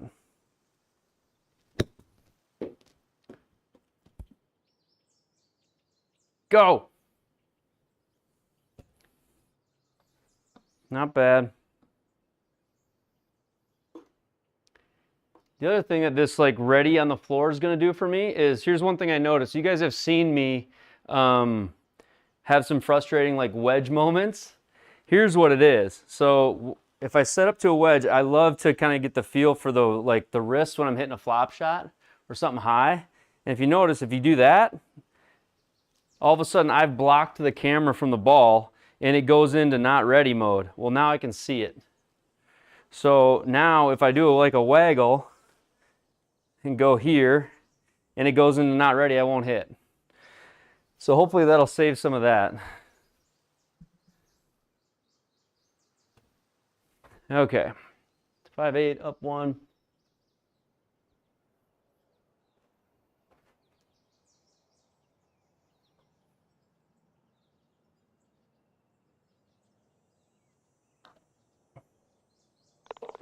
There we go. User error, I know. Tom, I love to blame the device, but it's usually me.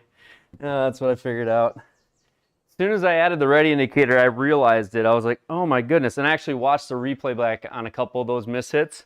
And on the screen, the green light had gone away. And it had to be from like me doing, you know, waggling the ball or whatever.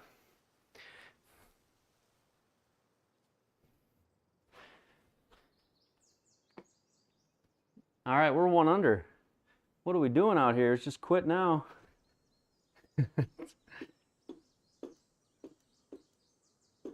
Okay. Go there.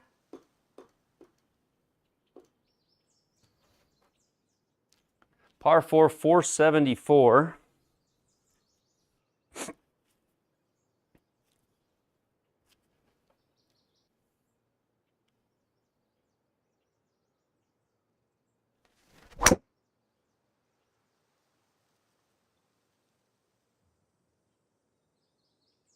Face just a touch open, but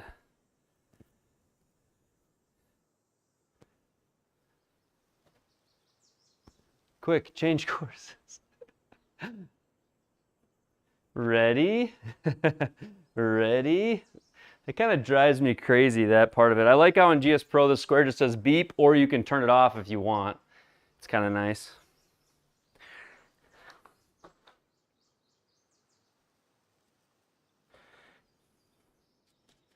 Okay, one. It does announce ready, but you can turn it off. Yeah, I have it turned off.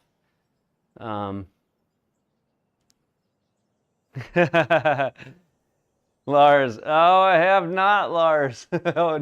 Oh no. Thank you for the super chat. Lars, how about I get to it this week here? For the super chat, I've got to. Hold on, I gotta go write a note quick too. Love this. Thank you. Thank you, Lars. Appreciate that very much. Let me write a note quick here. Hold on. I gotta go over here and make a note to myself.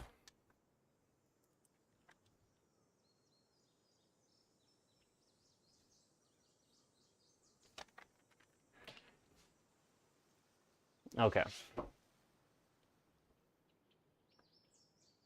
I consider it a bribe. Ida, thanks, Ida. Consider it a bribe. For driver advice.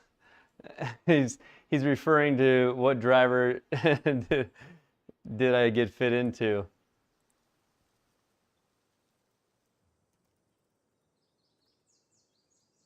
I also figured out how to not hit my shortcuts. If I hold down shift when I type, my shortcuts won't change scenes. So if you see me replying in all caps, I'm not angry. It's just it's just what it's working. All right. Let's heat map this.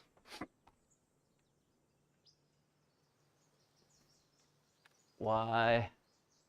So this one is just a big back to front green, huh? Okay. 197. Go there.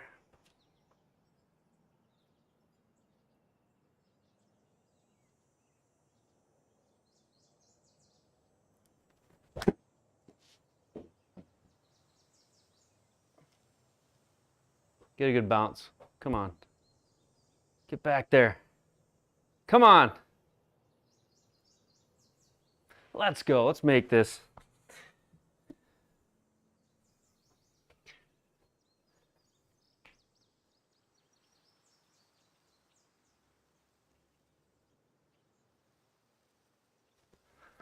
All right. Let's go there. 6'3".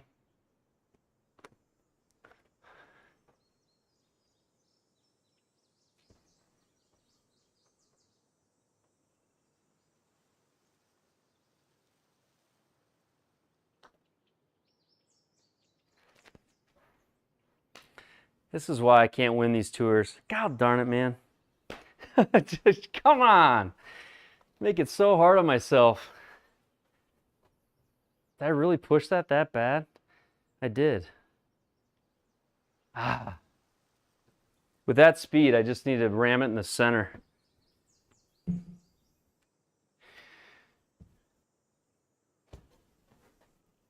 Got the yips almost with those short putts. 6'5" and I can't make it. On a hard hole too.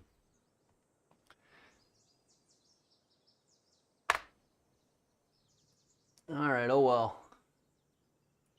It's in the past. It's in the past.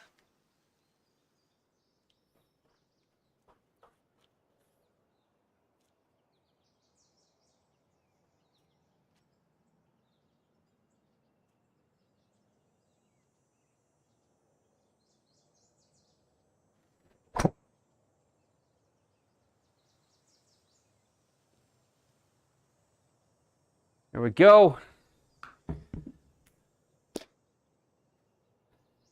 Hey, Jack. Man, thank you so much. Ah, Jack, thank you very much. Appreciate that. You not have to do that. I'm glad I've been helpful, and it means a lot, man. Thank you so much.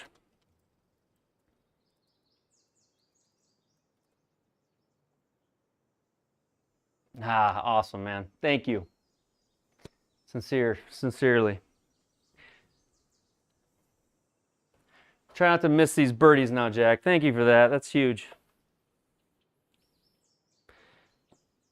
You did it after a birdie miss. That was a sympathy one, right? No. Oh, I frustrate myself with those little putts, huh? But I guess that's golf for you.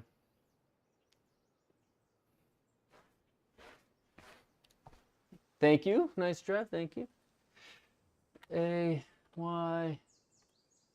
This pin sits a little bit in a, it's got room on the left there. A little backstop on the left and then a low area to the right. 125.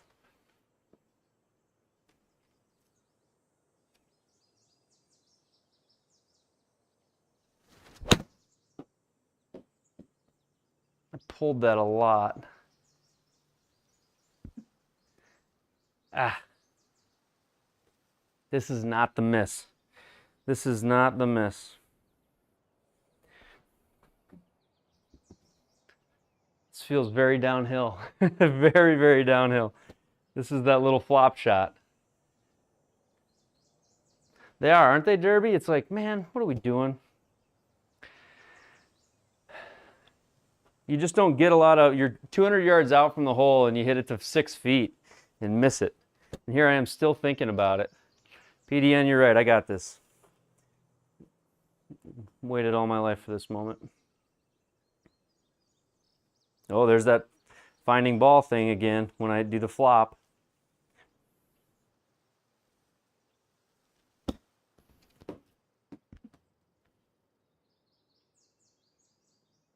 Never could I imagine I'd be short of that pin. I thought it was so far downhill. I mean, that wasn't bad, but I didn't think I could be short of it.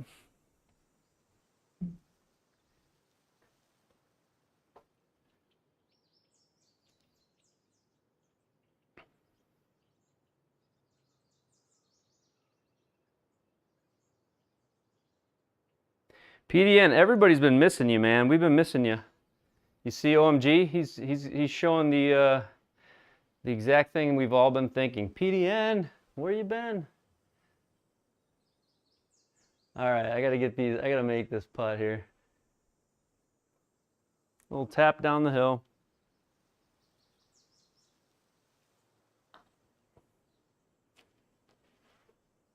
It's killing me, boys. Absolutely killing me. Ah. How am I even par right now? I'm missing those two things. Oh, I'm sorry to hear that, PDN. I'm sorry to hear that. I hope things turn out okay and wish you guys the best. We'll pray for you guys. That can be tough. I don't know what it is, but it can be tough, so. 215.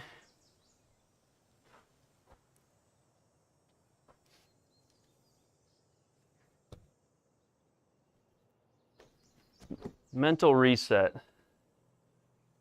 Yeah, it is out to end, PD. It is out to end, OMG. I cut across the ball on my putts. Yeah, absolutely, PDN, 100%. Sorry to hear that, buddy. Ugh.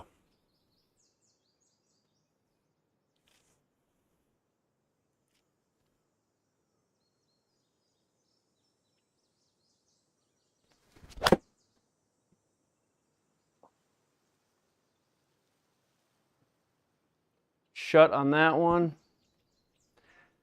Mentally, I am still reeling about those two putts that I've flubbed. I got to get over it. Oh gosh, golf is hard, especially the mental side sometimes. All right, 30 yards.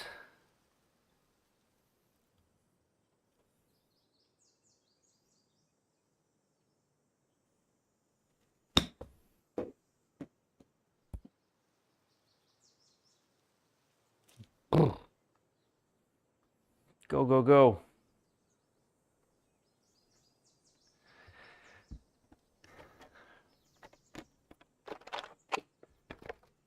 Even though it's negative whatever, it's about 400 degrees in here right now. So probably because of the 2 putts in the past. That's probably what's getting me all hot.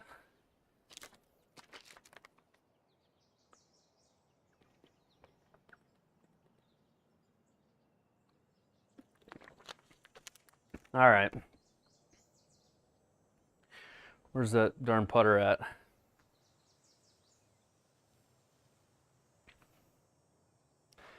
Side spin data when using the MLM2 Pro with dotted balls. Yeah, absolutely, Iceman. Yep. You'll get all the ball data. It's very accurate. Good question. I'm gonna have to go buy a MLM2 Pro here soon in a couple days. Probably just gonna go pick one up. I don't think the wife's gonna be super thrilled about that purchase, but I miss mine too much. Miss it, miss it, miss it. Okay, here we go. 12-8.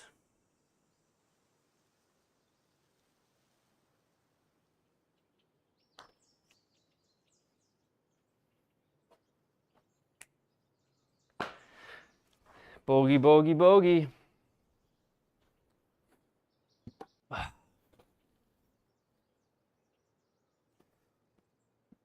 Just make it. I make this game so much harder than it is sometimes. But you guys can relate. I'm not alone. You'll trade me for the ProTee? I don't know if I'd go that far, but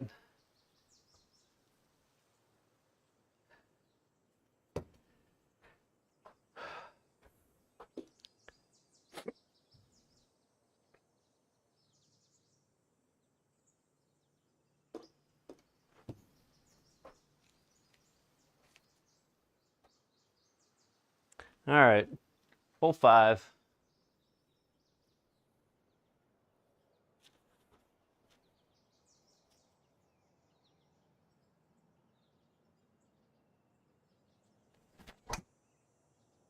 I'm gonna get away with it. Catch the fairway if you're lucky enough. No? Okay. Yeah, stay there.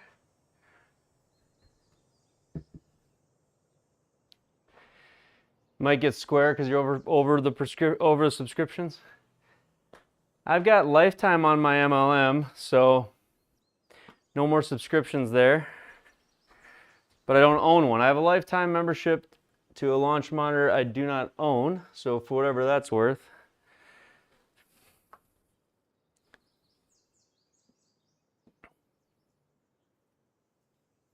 Yeah, I know, Roland. I'm not happy, but like the first 2 holes, honestly, I like expect myself to make those birdies. So I'm feeling like I should be 2 under. And then I expect myself to get up and down on that next one, still 2 under. Last hole, fair bogey, but I feel like I'm 2 shots off of where I could be, and that's not even being unreasonable. And I want so badly to compete in one of these events one of these weeks. And it's like a hump I feel like I can't get over. Until I can start making putts, I'm never gonna get over it. But that's okay. Keep trying. 132.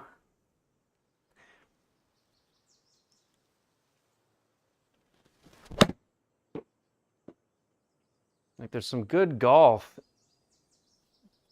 somewhere in here. I just gotta find it.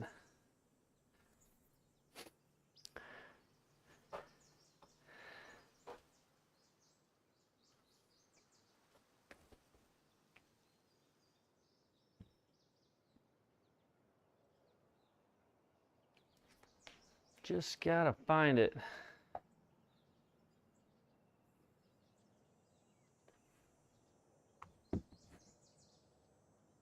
All right, 30 feet uphill 11. This is if it goes in, you get lucky.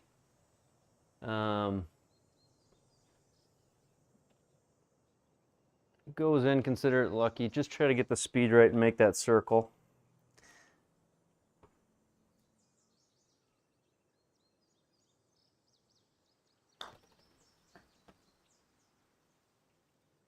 Come on. Pretty good putt.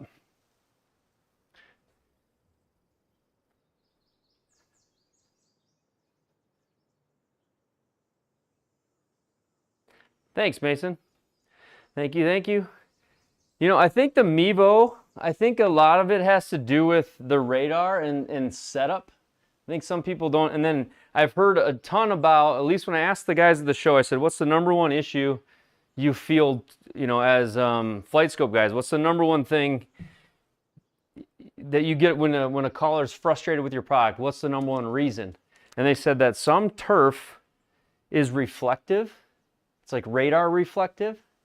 And some turf isn't level. And then some people have big undulations or gaps down their line. And all that stuff can affect the radar. Also fans. And what else did he said? Fans. And he said steel and concrete. So I just think that there's probably minor setup issues that make the Mevo a little harder to get set up. But I think once you have your space, you know, put together for it, it was a sweet unit to hit with at the show. I wish I owned one, even just to learn what they're like.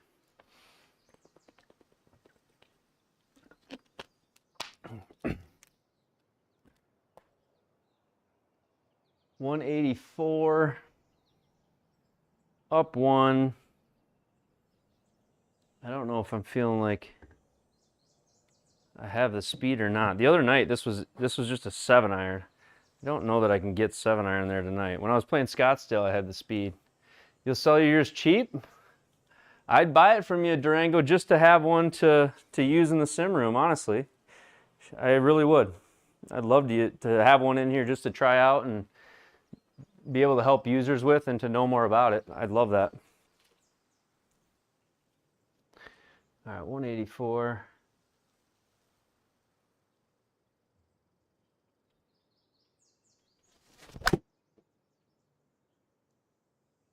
Kind of pulled it slightly. Will it catch the green? No. Maybe.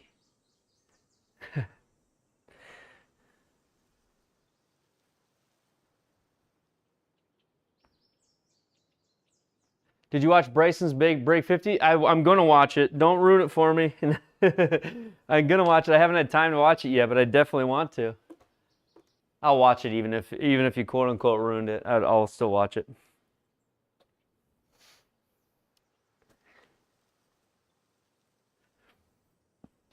All right, down 1. So it's a little downhill breaking right.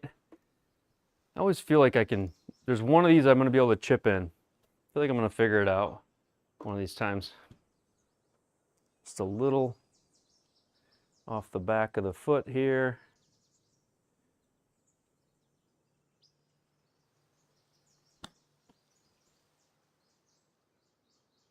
Oh! Yeah, tried my heart out, but not quite.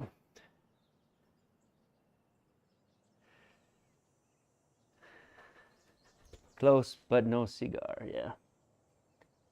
No cigar and close, but no gimme. That's the other problem. Close, but no gimme. We're right in the range where I am just scared out of my mind tonight. So that's great. I got that going for me.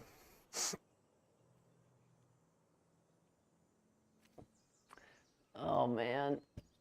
Okay, here we go. I don't want to putt this. Lacking confidence. Completely lacking confidence after the first 2 holes.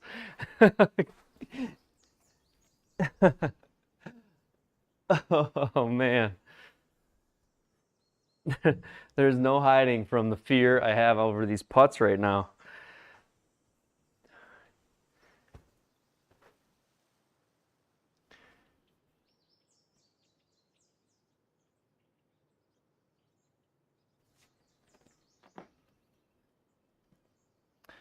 To transfer it to a user. Can you transfer it, Durango? Oh, so you can. You just got to get a hold of them.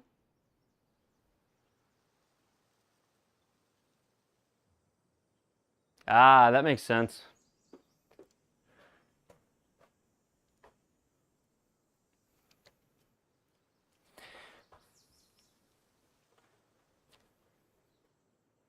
All right, here we go. Hole 7.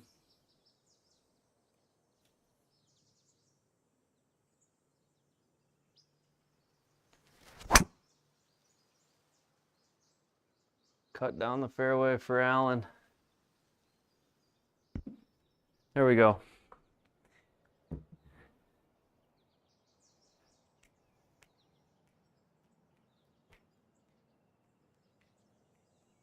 He'd use what on the tips tour? What did I miss?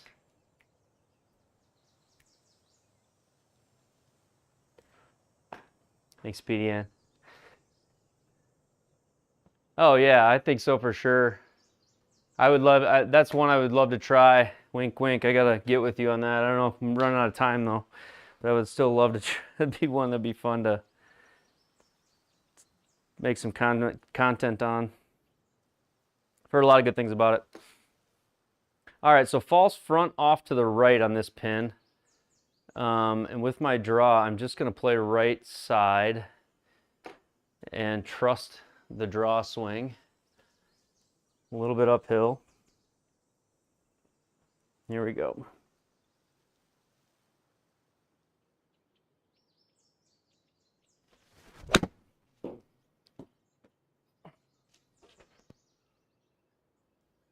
Get in there. Come on. It is. It's going to make me putt these until I'm confident in it. That's what's going to happen. Good swing there. Okay. You're 5 foot 1 inches, whatever this is, 5'5". Nothing free. I probably shouldn't even aim to the outer edge. Should just bang this in.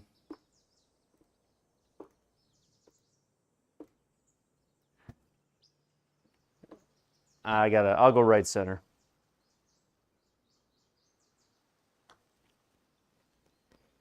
Okay.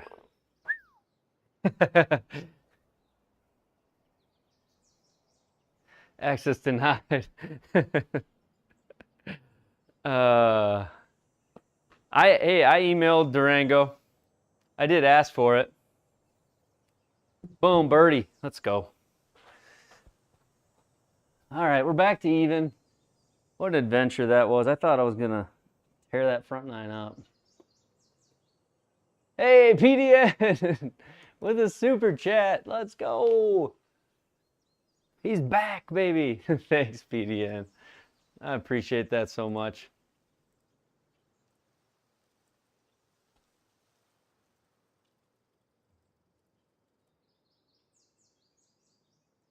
Thanks, PDN. You're the man. We've missed you. And not just for that. I know the people in the chat are going to joke about it, but we've missed you. PDN found his card. Didn't found it before the hunting trip. All right. Number 8. Here we go. This is that shot, Allen.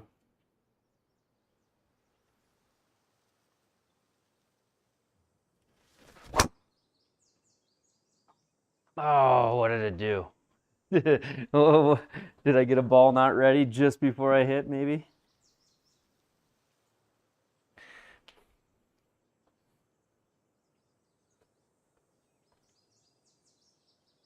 Home tee hero for all LMs.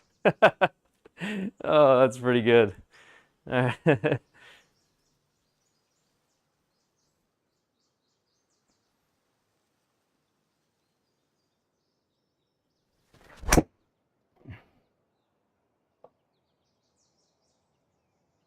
There we go. We did it.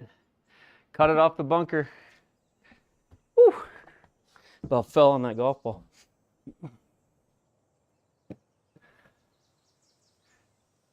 $161. Up 4. get an 8-iron in there.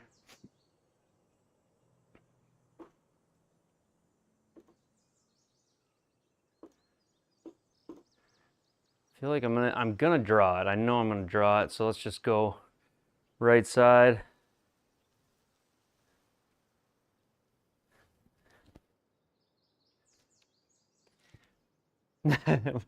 Home Tee Hero, never.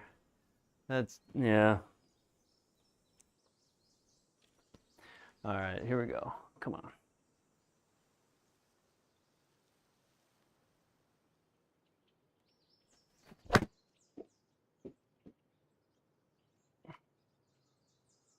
Get up. Not bad, not quite enough. But look at this putt. This putt is pretty straightforward.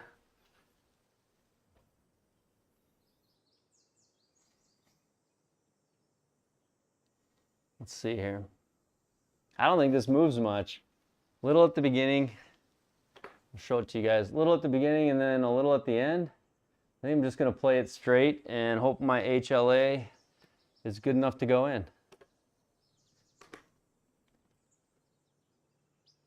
I didn't enjoy Home Tee at all, but it just, for me, if you don't want to putt, it was fine.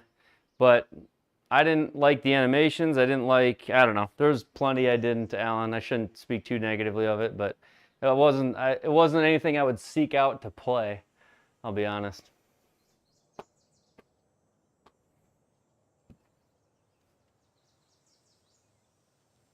All right.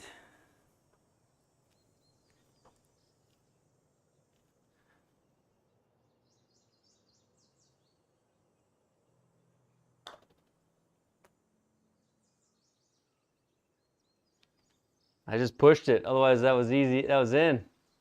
Easy putt.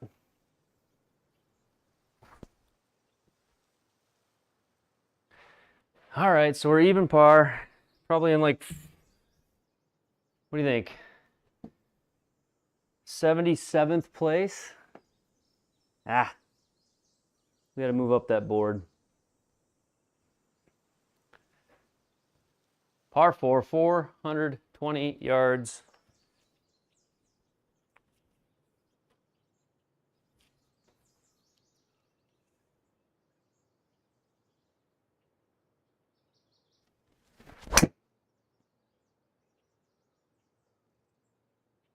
Catch it. Just catch it.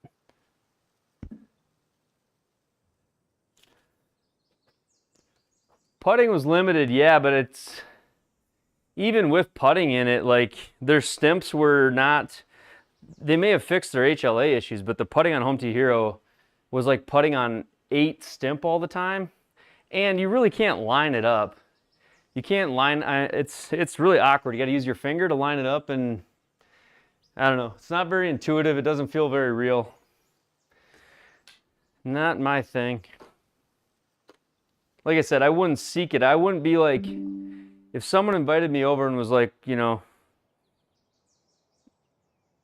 we're going to play Home Tee Hero, I don't think there'd be any like additional excitement on my mind. I wouldn't be running towards it.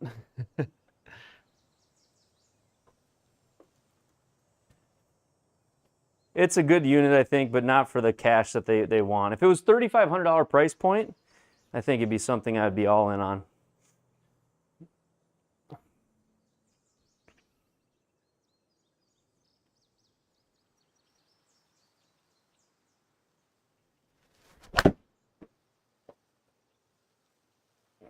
Go.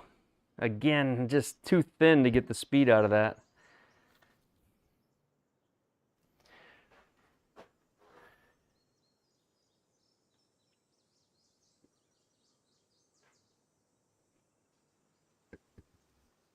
Got to get some birdies here.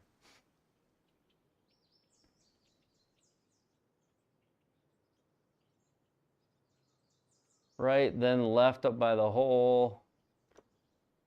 Honestly, I should just go, I'll go there. We'll go up 18 inches, 28, 36, 46. 10, 10 and a half, somewhere in there.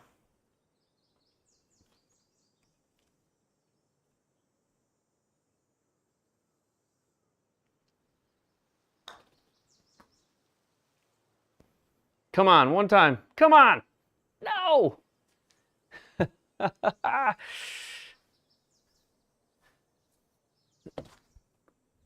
Finally a good stroke though. A square path, square ball. Why won't you go in your home? Don't you like your home ball? Oh, let's see here. Landon, I did square with ProTee the other night. We did it on stream live. The stream should be labeled that in the description, I believe. But we did do it.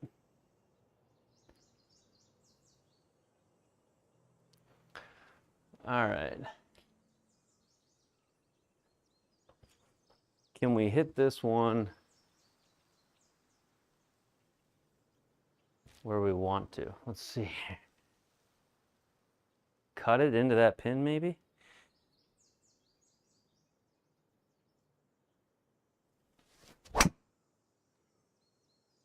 Cut. I hit it well.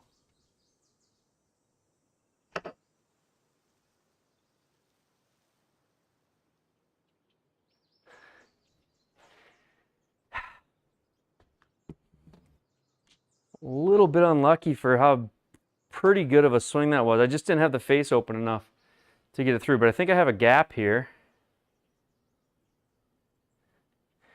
Maybe. Have a gap here. 41, deep rough. I know, who put that tree there, dang it. That's right. 51, 61 maybe. Let's try that.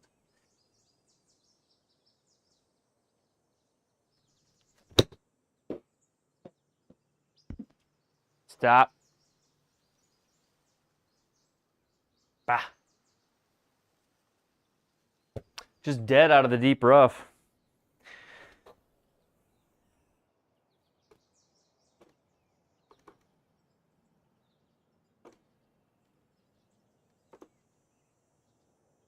I mean, is that too much? I just probably can't solicit advice. It's probably not.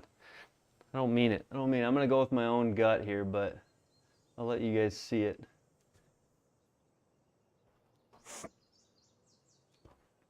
Go right there.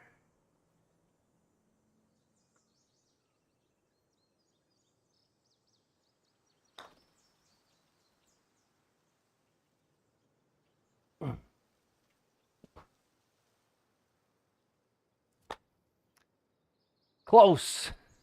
Not a bad stroke, not a bad putt, but got to hit it closer off that tee shot. That deep rough's a killer.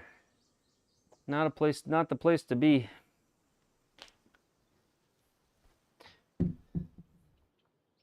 Okay. 298 up to that spot.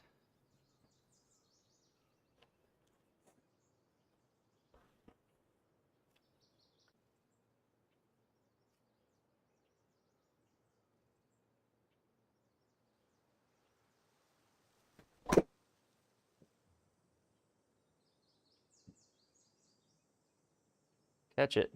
Catch the fairway. Lucky bounce. No.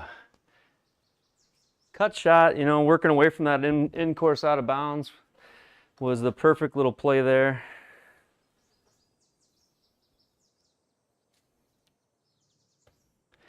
And now instead of just banging these, I'm famous for just walking up and hitting these layup shots without thinking.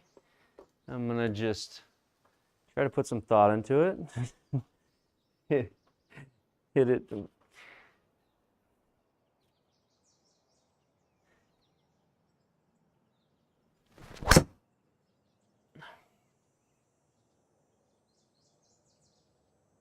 Fairway, please. Sit. Fairway is so important when it comes to spin.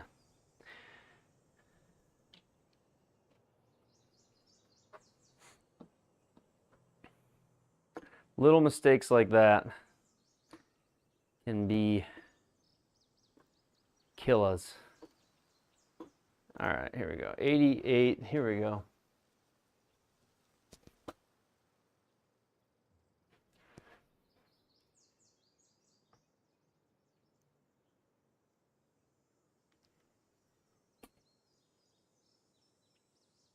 I wonder what the limitation will be on that OMG with the onboard, you know, compute.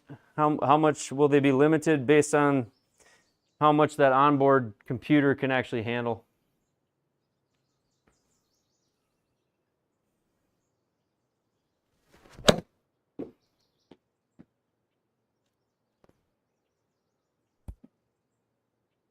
Gosh, if I had the fairway that's in the circle, but no fairway, it's the spin just killed.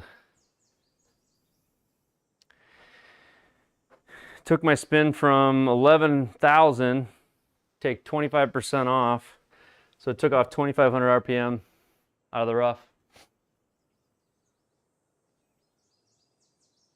Anybody seen Craig? Craig was here last night. I feel like I've seen Craig. I feel like he has been around. Craig was talking about his love for Audi. You're right. No, he was here just the other night. He was here. I got a full fitting Coulter's. Full fitting.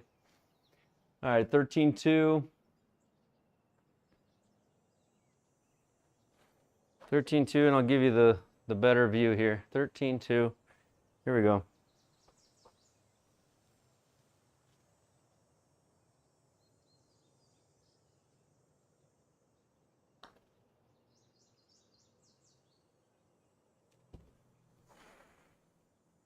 Oh, man. It's just depressing watching me putt, isn't it? Surprised nobody... God darn it. So I'm a scramble player. I'll get you to the hole, and then you put me in. God darn it, man. Oh, it's frustrating. Yeah, I just pushed it there, honestly. It was poor putting performance today so far. Wah, wah, wah.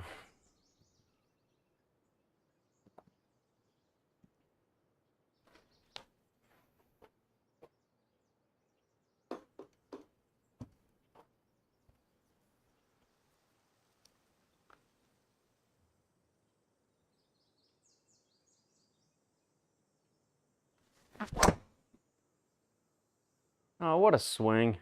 What did I miss? When did that say not ready? That was like, what? That was a bunt cut driver. That was going to be perfect. Probably my waggle again.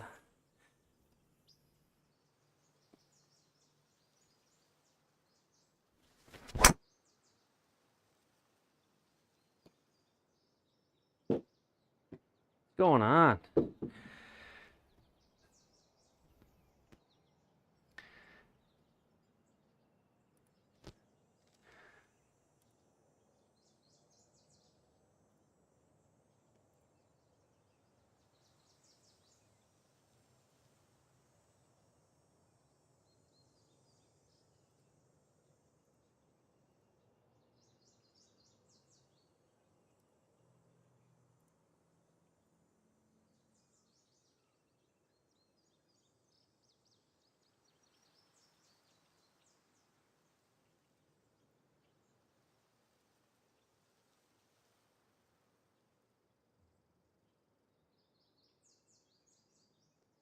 All right.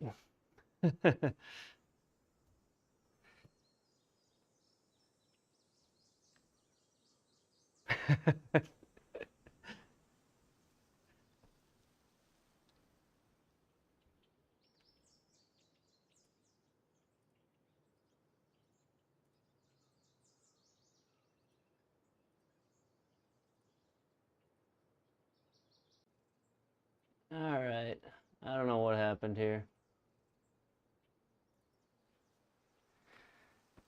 Restarting ProTee Labs.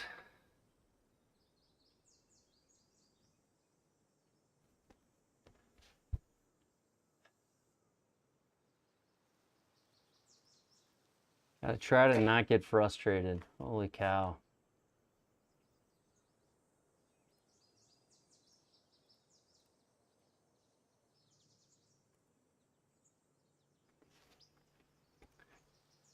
Do do do do.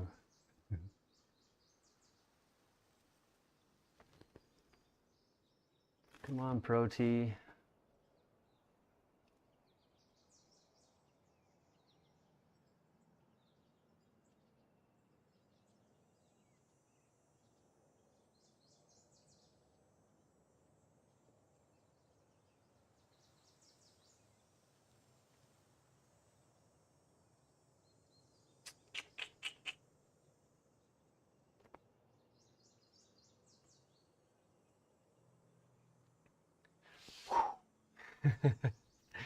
People just bailing on this restart. Don't blame you. The frustration has crept up on me here. Some of these missed putts and those drivers doing that.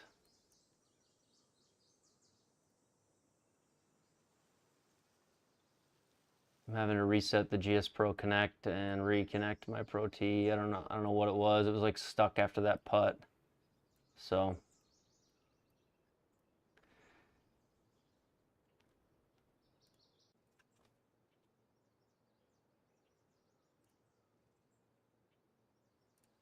game options, connect, GSPro.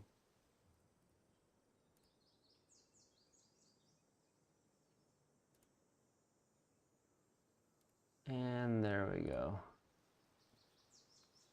Supposedly we're back. All right.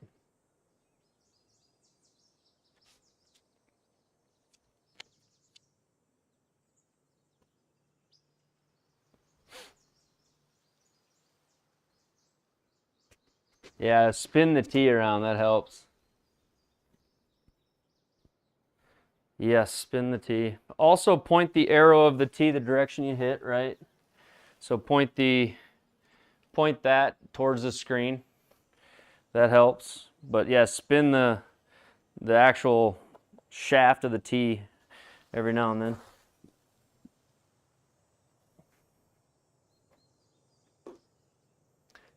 All right.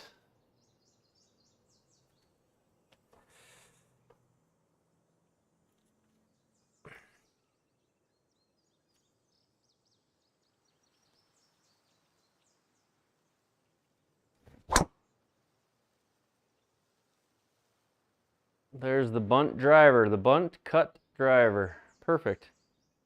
I don't have to whine about the first two being good. Third one was good too. All right. We're back.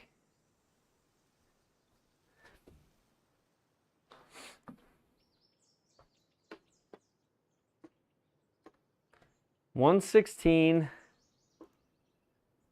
Wind with me, fairway lie.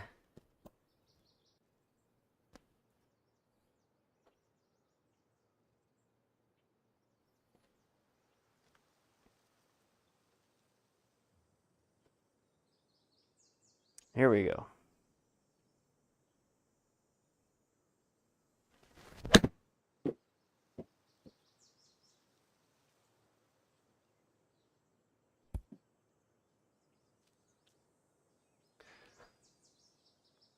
Let's go. After a long wait, there's a birdie out there.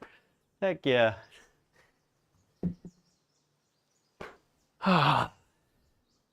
Starting to wonder where those were going to be, where I was going to find one of those, but thanks, BDN. That was a smooth wedgie-roo. All right, let's hit a draw here.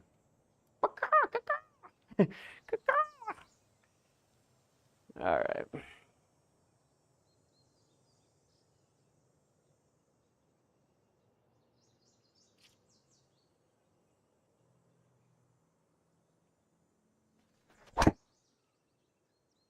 Ooh, it was the opposite. What happened to the face there? Get lucky. Go. Oh, we got lucky.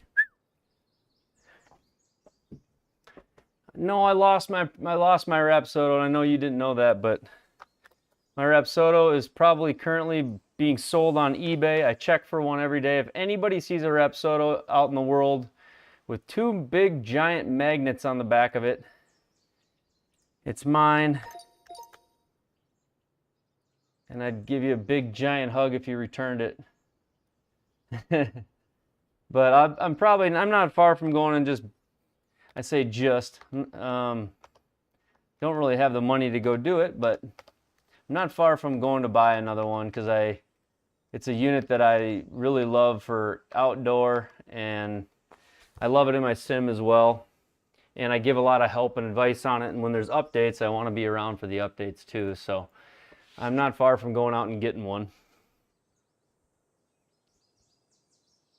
Well, the best to your dog, Durango. Thanks for stopping. Now we need the eagle. Let's find the eagle, Lars. Let's find the eagle.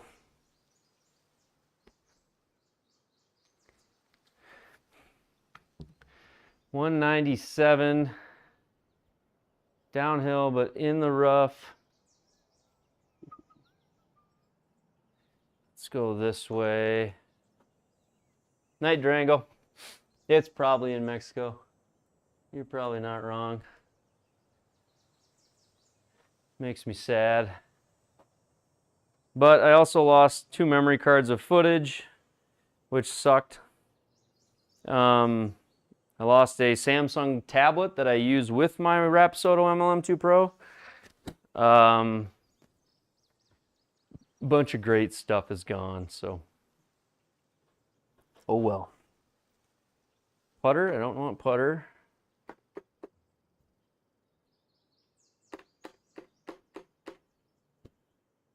I don't want 4, I want 5. Okay, 5 iron. Here we go.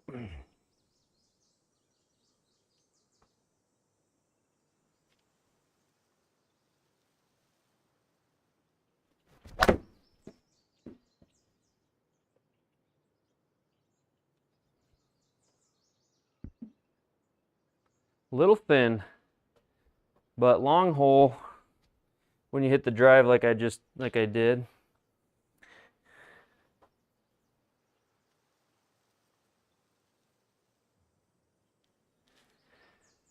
The Eagles, yeah.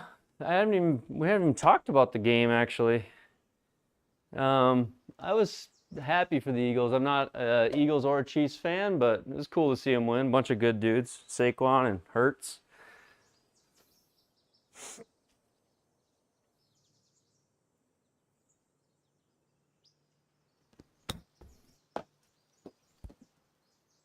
Settle. Don't do it. A little much on that.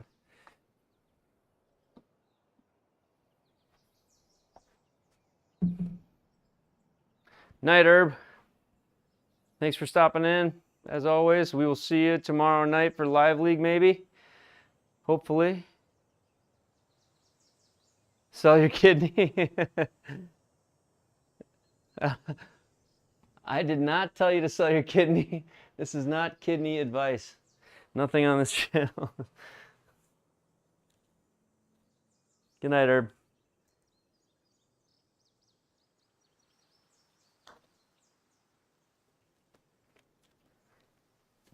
Ah.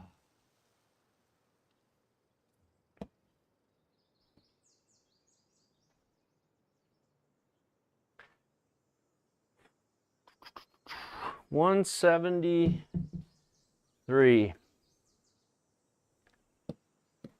It might be the worst putter in SGT history.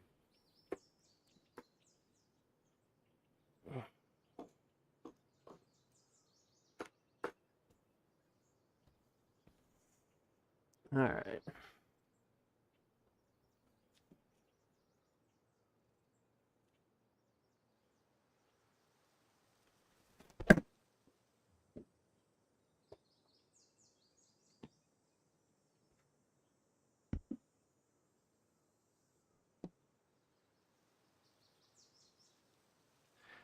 Here's the worst part.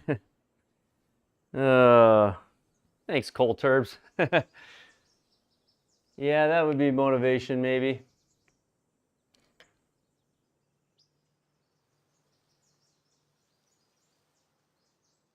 Ah, it just makes me sick missing these putts.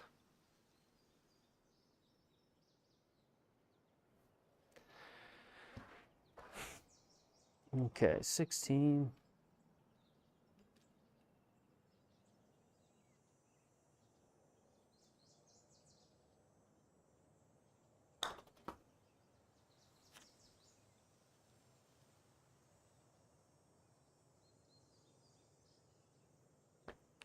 That was a good putt.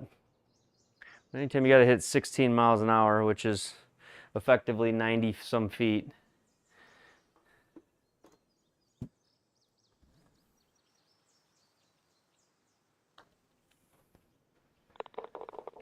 All right.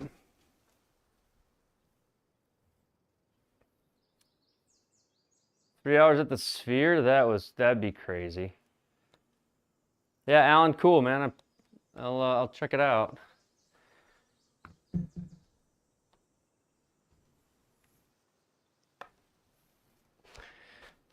15, Riviera.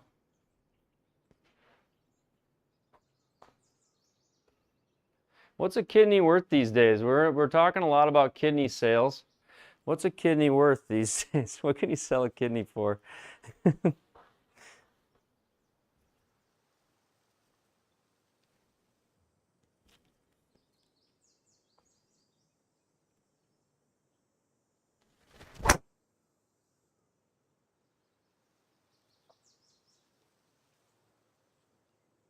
Get that off my chest. Oh, it goes through the fairway. Be right back. Let me do some research. 151.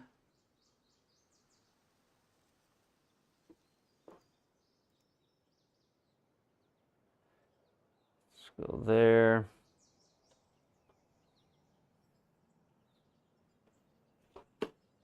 Nine iron. A little amped up. Let's hit the 9.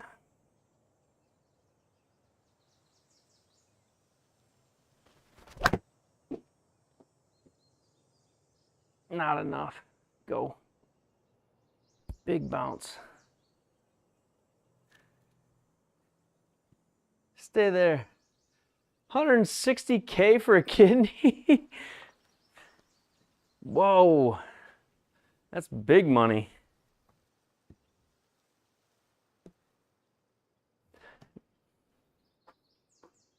I think I'd still have to be like, I have to really know.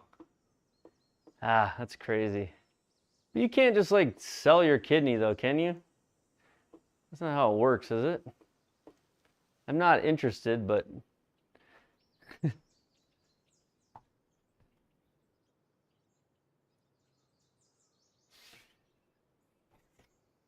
depends on what country you're in, probably. All right. Can we make a putt? 20, it's like a 20-footer. Come on. Oh, never a doubt. That should go in. Come on. Go in. I pushed it that much.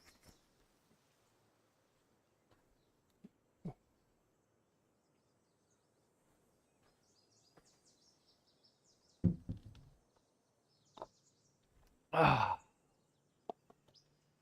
Not playing this. Oh, man. Well, I guess at least it wasn't a 5-footer.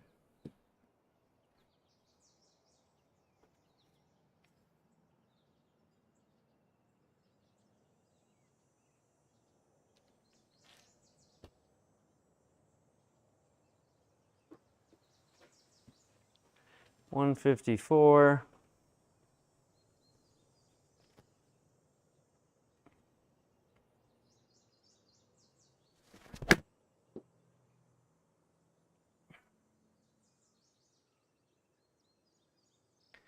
Bunker. think just too much on the toe. Yeah, way inside path, and then that toe caused that hook, ball to hook really bad.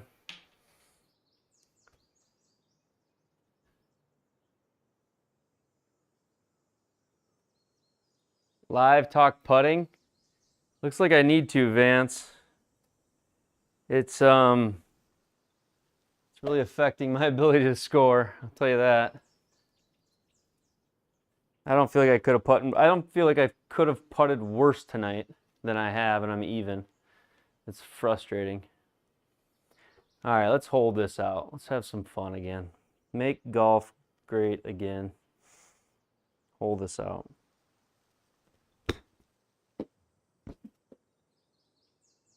Ugh. Got a weird little bounce there, otherwise that might have gone in.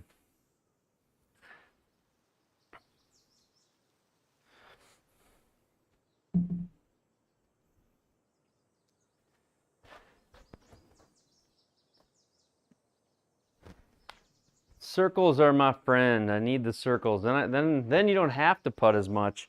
Hit these circles. All right.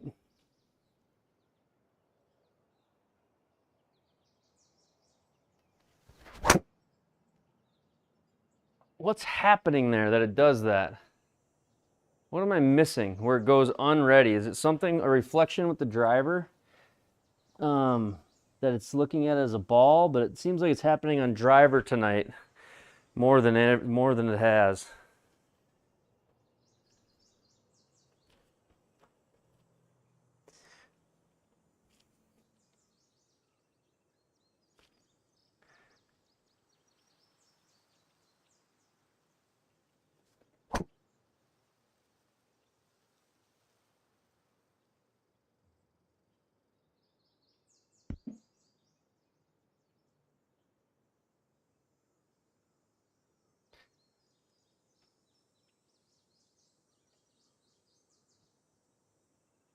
All I've got there, that was all I've got in me for speed tonight, I think. That was an angry swing.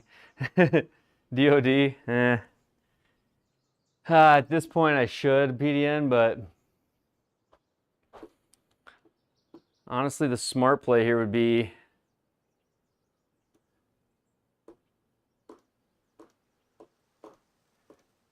I would say lower makes a difference to the negative, Bob, but higher. I would say lower makes a difference. If it's too low, you will have bad luck with it. If it's a little bit high, that won't hurt. It's low that hurts it the most. But you want it, I would say, level or within like an inch higher, in my experience.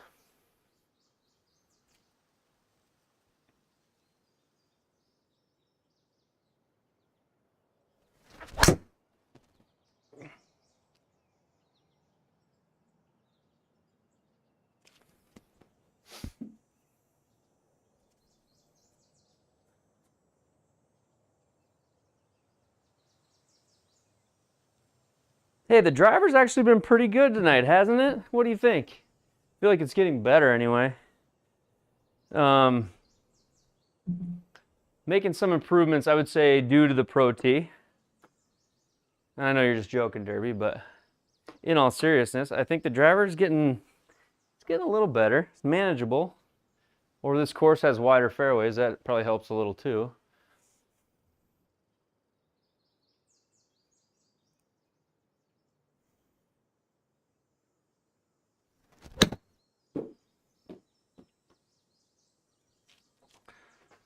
Spin. Ah.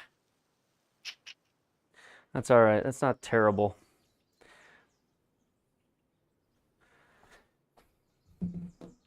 That's within my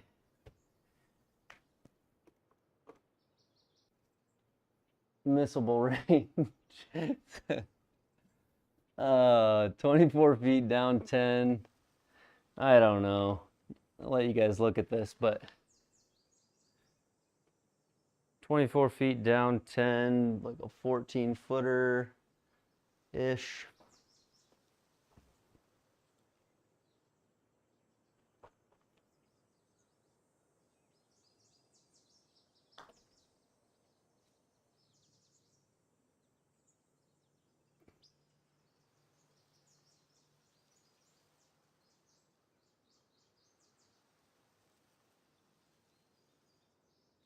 Yeah, moving that weight to the toe definitely helps stabilize the driver for the toe shots. I mean, I kind of moved that weight out and it helped.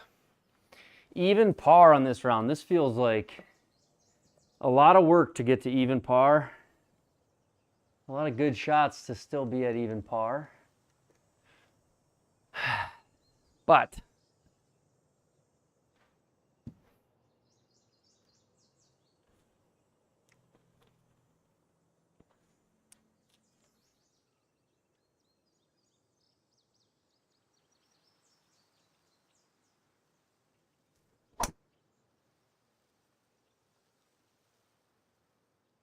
hang on there. A little bit of a pull. That's going to work because it's so far uphill. Man, this hole plays so far uphill, it plays pretty short, really.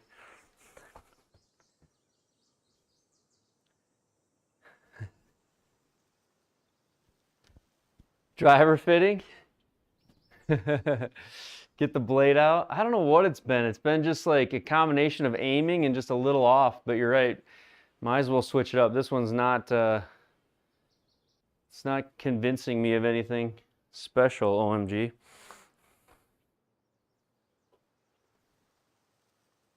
All right.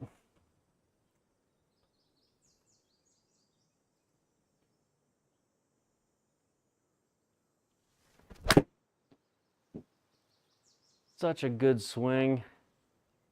How is it that far off? Oh, that was so smooth. Was it the wind or the lie I had? I must have had a lie. It says I was only a yard off on the shot data. Must have been the lie.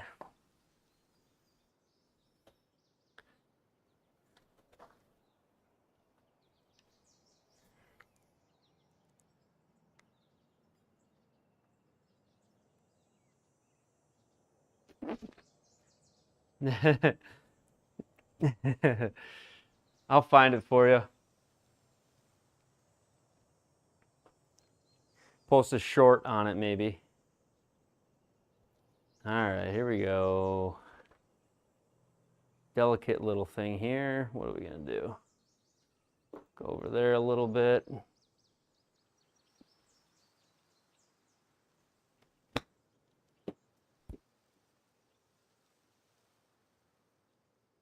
Ah. Even par. Should we play another one? Should we play the second one or what? What do you think? Or should I stop there while we're ahead? Add left spin to gear effect. That's why. Oh, yeah. Good in the OCT videos.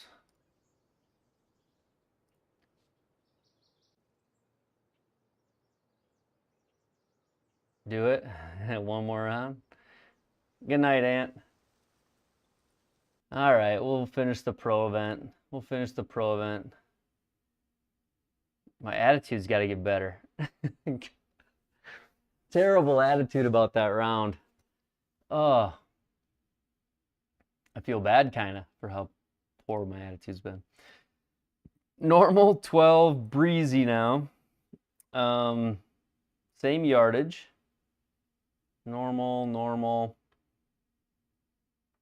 Harder pins. So windy with faster greens.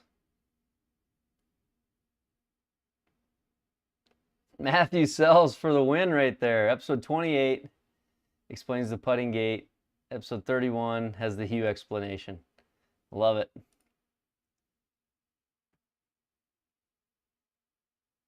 If you comment on the video, Matthew, and use 34:30 or use 5:05 and then type after it, anywhere it sees two numbers, a colon, and two numbers, it treats as a timestamp for people.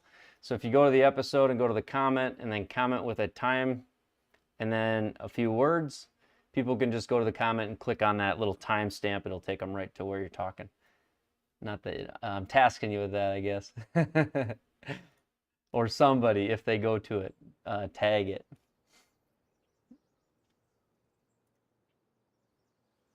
Oh, it started off so sweet too with a birdie last round. On that note, going to bed. All right. Thanks, Matthew. Appreciate it, man.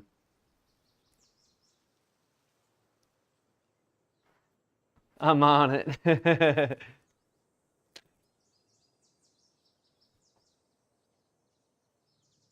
We should go TP go now. What?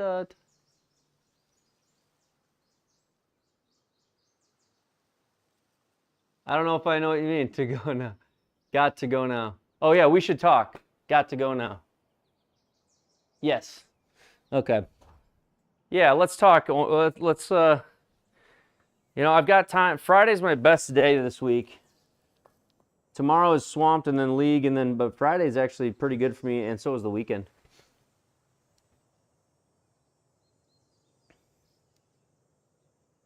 Do I hit the what did I hit last time? I just hit a 3-wood, didn't I? What am I doing here?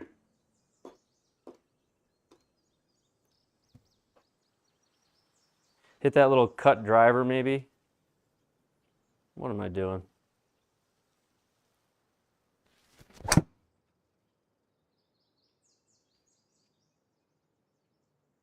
That was such a poor choice. Should have just grabbed the 3-wood. I was being lazy.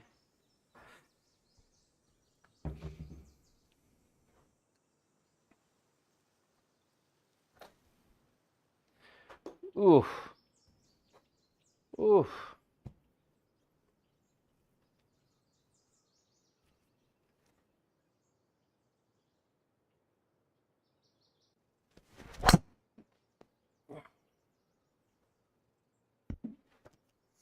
All right, we're back. Sorry about that, folks.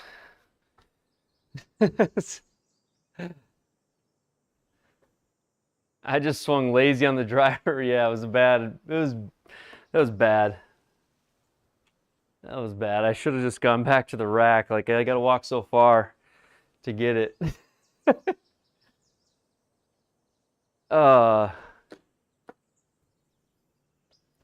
Okay, 100. The wind should play my hook perfect. It should kind of hold it. Get this back there. Sand wedge, 100 yards.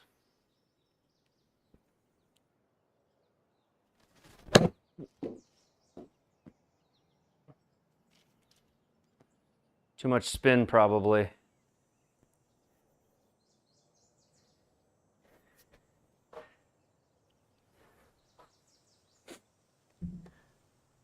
All right, now OMG wants me to go back to the blade for this round. See what the difference is. In the circle of $2. I did. Yeah, I was trying, so thanks OMG. Have a good night. I'll be in touch. Treadmill to the sim. Yeah, no, probably not a bad idea. I just don't know which way it would face and if you could stand on it while you're hitting or what, Alan.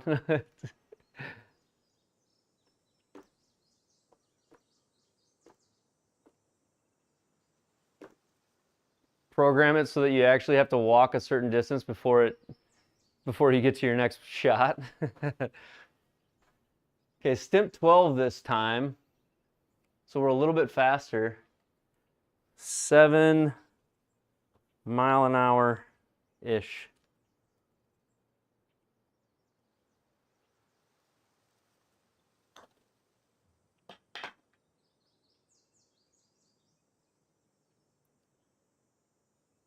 In the heart.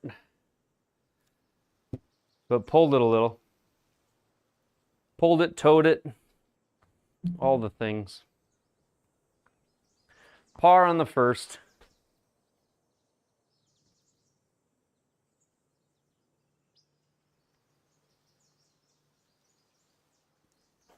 Not a bad idea, Alan.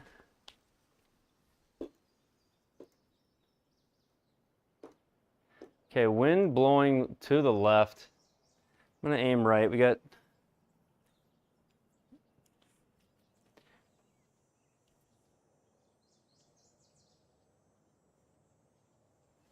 a little thin, but come on, wind blow.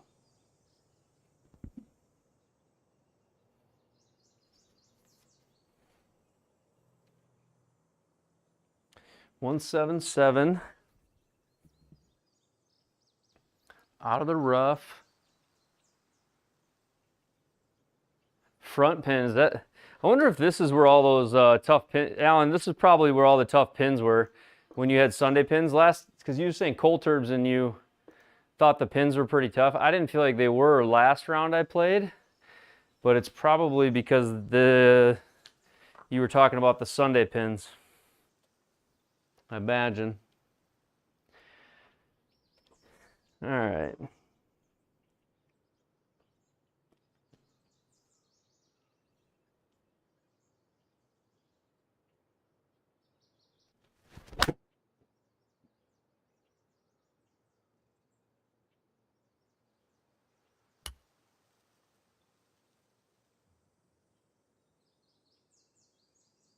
That was unbelievable. Good night, PDN. I'm giving up on myself too. Oh, I gotta get my head out of it, into it here. That was such a pull. Fitness golf. I hadn't heard of fitness golf. Fitness golf. Was it VR or something? Or how did it? I'd never heard of that. Well, this will be up and down of the day if we make this. Let's go for it. Up and down of the day.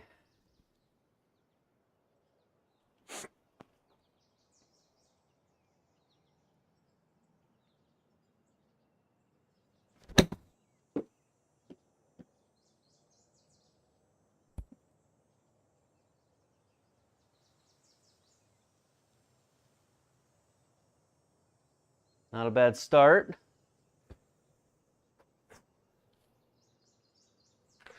Not a bad start.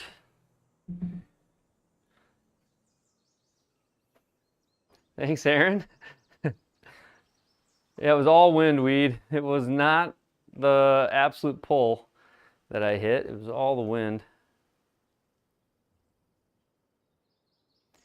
All right, 8'3", up one.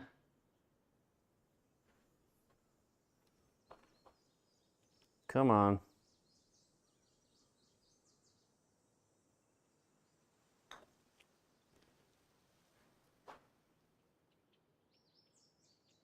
Just an overread.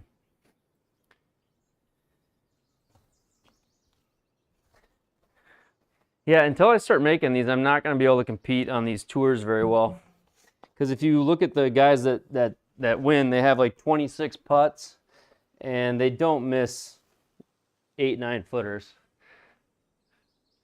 So something to work on.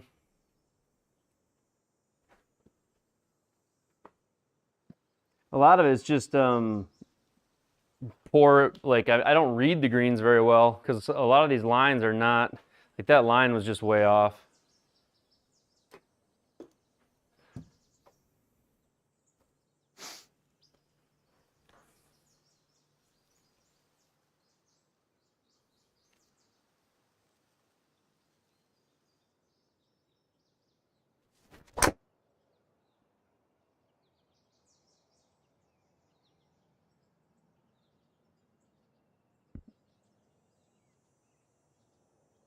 Oh, treadmill or bike and sky track. Webcam putting, they all fall. I don't think so. I don't think so. I don't think I was any better. That was just really poor read, but I do get the joke a little bit. I love my webcam putting.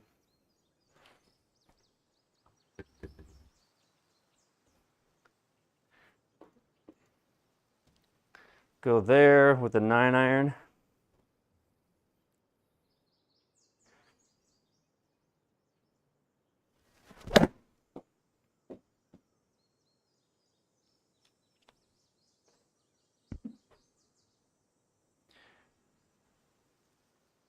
Wow, that was a lucky little roll.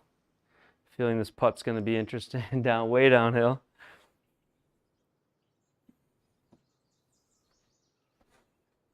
Who knows? Maybe I'll start rolling them in, Derby. Maybe we'll start finding it as we go here. 28 down 11. 5 mile an hour-ish.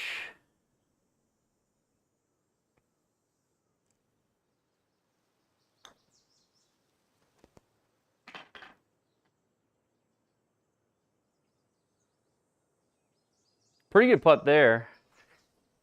Jay, how you doing? Yeah, we're struggling with putting, Jay, but that's okay. Got to struggle with something.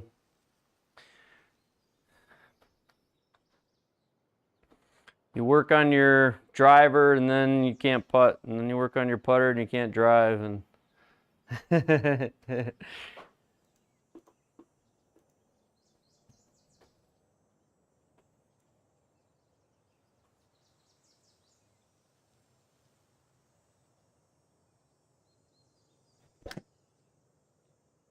what in the world is going on?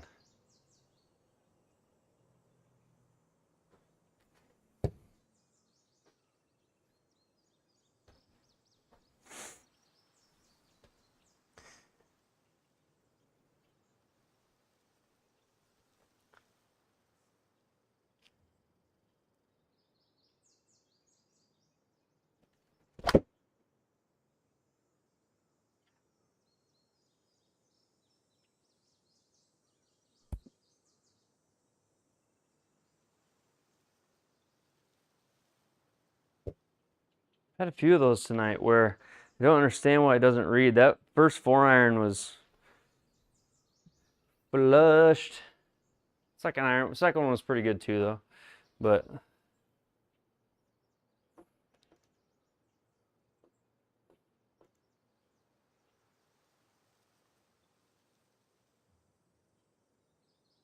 this is Pro Tour, yes. Pro Tour. And just, yeah. Frustrating first round, Jay. I just started off hitting the ball really well and missed a bunch of easy putts, like 6-footers. And haven't done a whole lot better yet on this stuff. 35.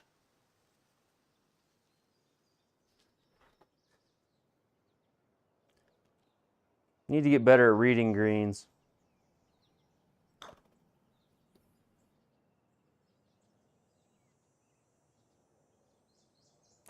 My speeds have gotten a lot better in the last, month or so, but I still need to work on reading the greens. And then obviously every now and then you pull one or push one, and that's just part of it. But the frustrating ones are when you just totally misread it.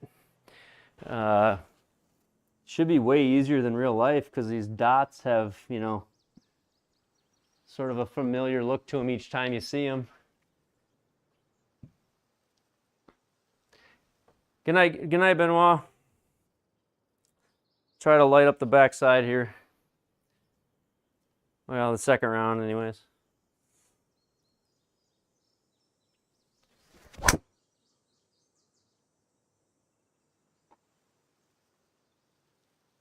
Hit the path, go way up there. It's just stay on the path. That would have been the ultimate cheat code, wouldn't it? How bad's that lie? Okay, a little bit right.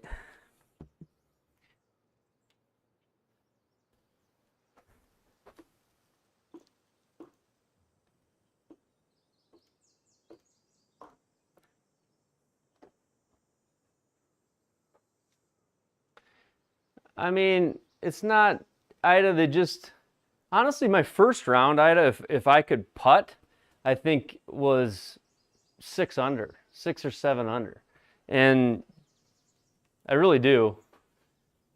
But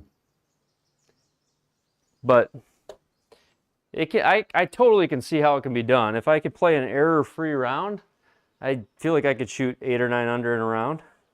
I just have struggled with one area or the other lately.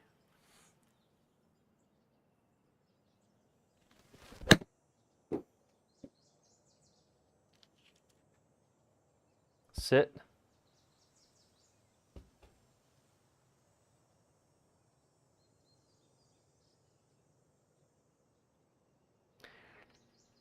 And maybe not. I don't know. It just feels like I think you could do it. You got to make these putts. You know, you get it in, honestly, at 94 yards, those guys that are shooting that, they're putting these to 10 feet. Yeah, exactly. I know, and it's so cliche to say you could, shoulda, woulda, right, Alan? I totally get your joke, but sometimes you just feel so close, you know?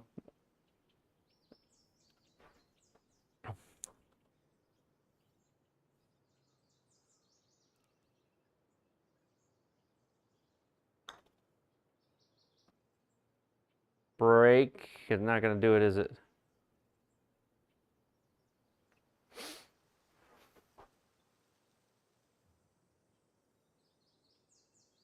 Hey, Edwin.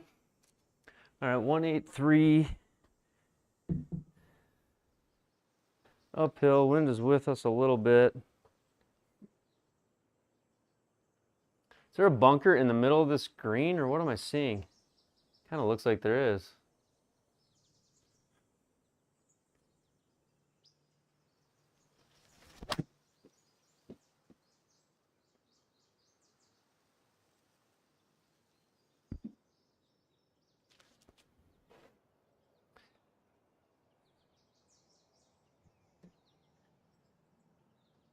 Tried to hit like a 3/4 6, but I hit 3/4 off of the heel, thin off the heel, and it didn't have enough speed. All right, 15. Let's pitch this back there.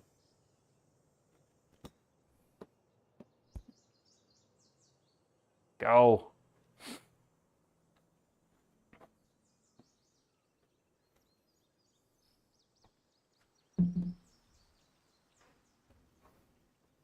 Putting episode, that'd be sweet. Widen the putting stance? Yeah, I need to do something, Jay. It's been brutal. It's been brutal. Especially for shorter putts.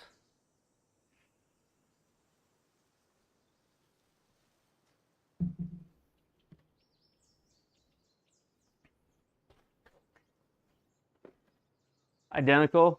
Nice, Ida. So this is where we can cut it off this bunker, I think. Should have this right in here.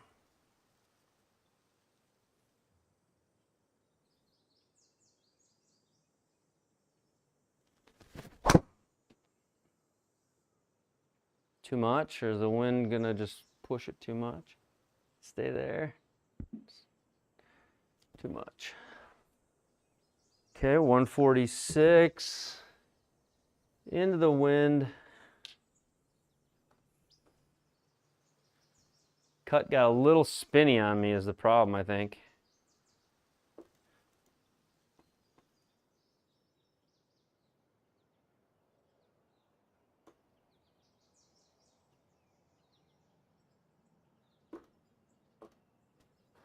Go there. I've got the 8-iron out.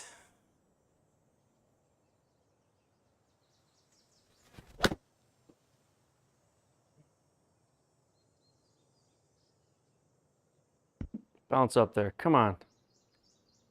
Come on. Let's go.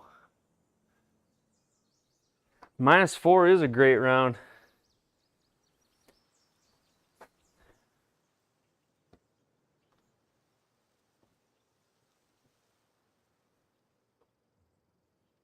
All right, 5'7".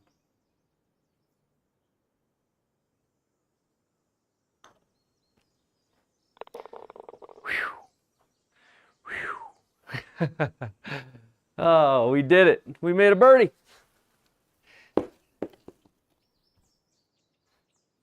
Oh, should be excited. Forgot what those feel like. Look at that putting stroke, Jay. It's actually on plane or on online.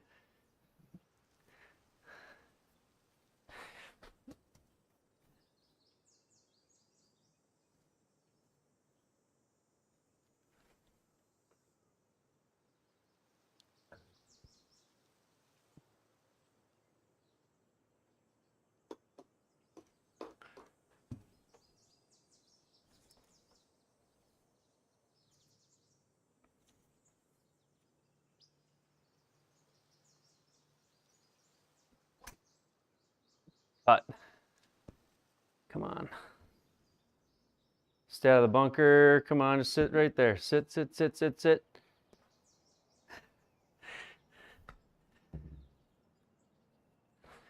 $163. Into the wind, uphill.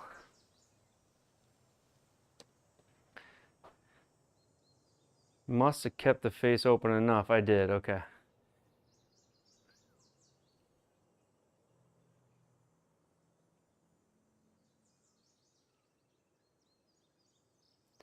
Less than a degree out. My aim has been tough too, Vance, I feel like.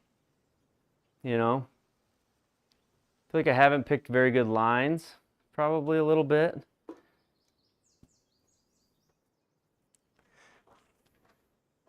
$163 into the wind a little bit here. Ah, do I have enough? Oh, I have check here now. That's right. All right, I've got actually I do have enough. I grabbed 7-iron, so I went up a club into the wind here.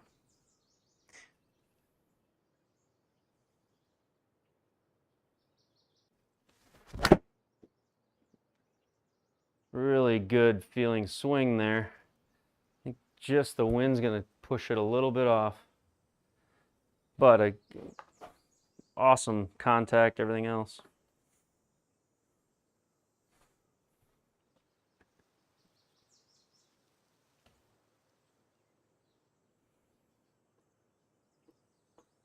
All right, 21 up to 23, 6, 7 miles an hour. Let's try to get this there for sure.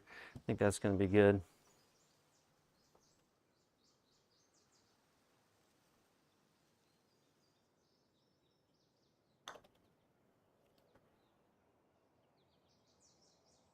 That thing was cruising. I thought it had a chance though.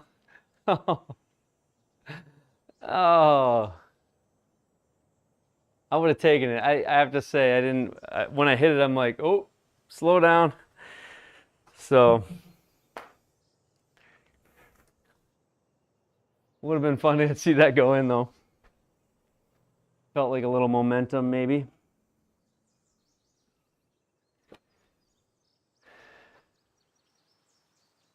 Slowing down, slowing down. Positive vibes here. All right.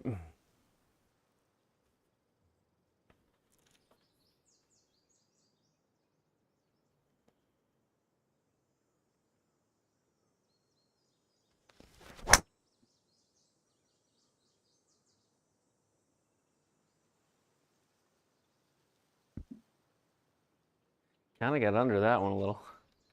But my swing, my up was like, attack angle was probably like +7 there. It felt way deep on that back shoulder. All right, into the wind. Uphill, 157, 164. I think I'm gonna go smooth on the 7-iron with this wind situation.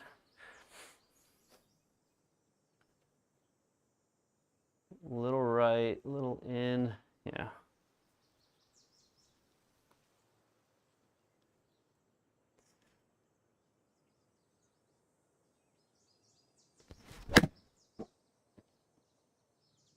Towed it, which is where that draw is coming from. Wow, what a bounce. What a bounce.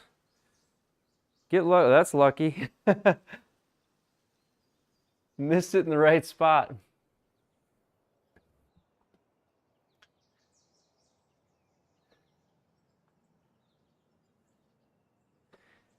Missed it in the right spot. That's kind of the goal of golf, isn't it? Give you guys this view. See what I'm seeing. Down 4, 16 feet.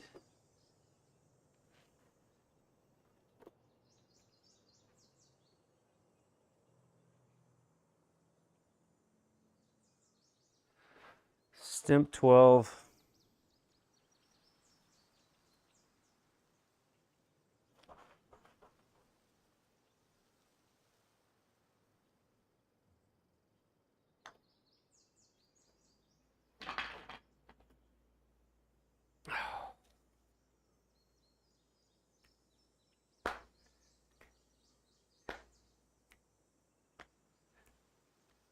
extra data tiles from ProTee to screen for you and us? I can do that. If you want them, I can give them. What data tiles do you want, Alan? What do you want? What tile do you want? I'll go add them quick. They're not hard to do. Really easy to add. 292, 282, 2. This should be just. I don't even need all this probably. Just hit into the bunkers by the green and try to get up and down. I don't know. I'm not missing by much. You're right. You're right. I gotta get those to fall though. All right, we'll go there. Try to hit the cut. And we don't need all of it. Come on.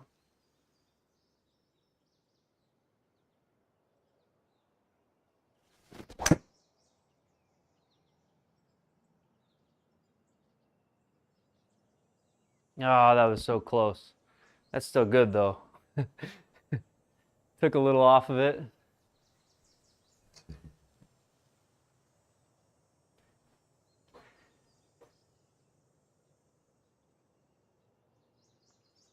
Get rid of the push. Yeah. It's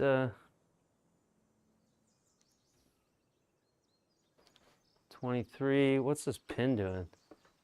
So it runs away from it behind it. This is like on a little crest. This is a filthy little pin, but I suppose that's what makes this hole a challenge, is having a tough little pin in here.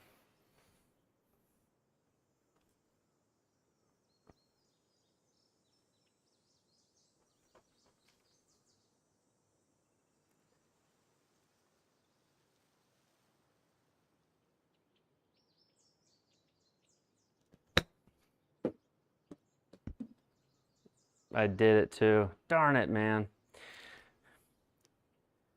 I wonder if it's the club sticker that's throwing it off, like the reflector from this. Because I don't know if you noticed that. It went into like ball ready mode right as I was about to hit, and then I had to wait an extra second for it to come back. But it seems like when I lay in the club, it like loses the ball or something. I wonder if it's that.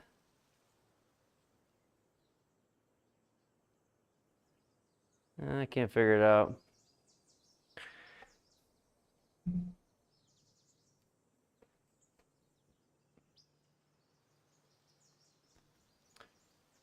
That's horse shit.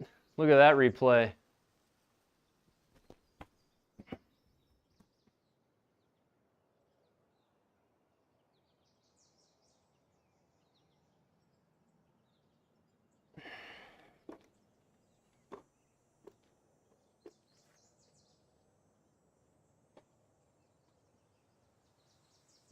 All right.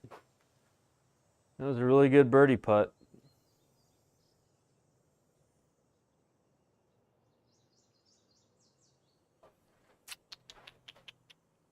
$17, 5.5.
All right.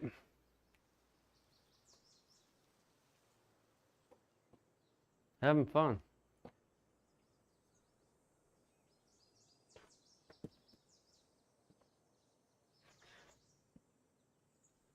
My MLM2 Pro back. I don't have any of this stuff happen. All right. 298.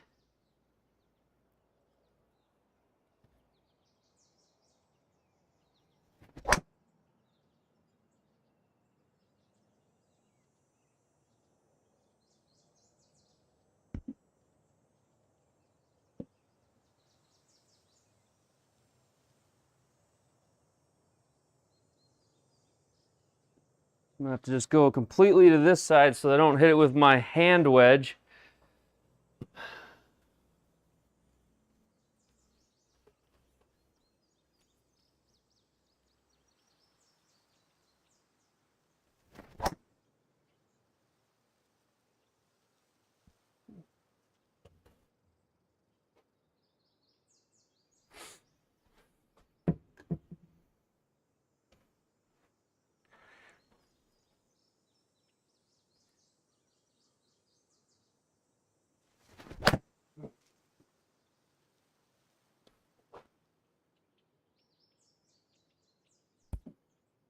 Get back there.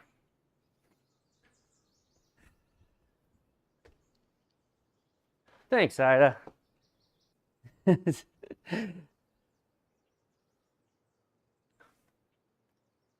the connector have safety for those?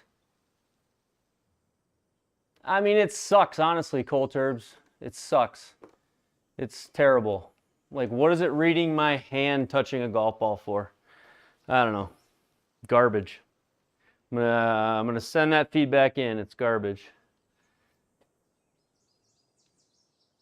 Not happy.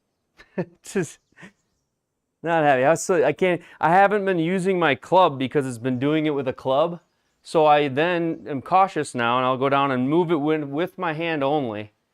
And now it hit with my hand, so it's like, drives me insane.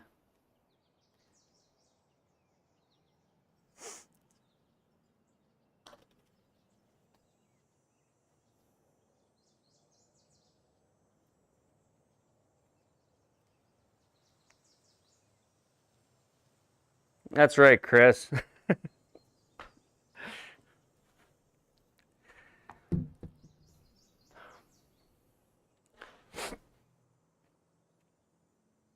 Good attitude to have if I can get myself there. I'm going to try my best.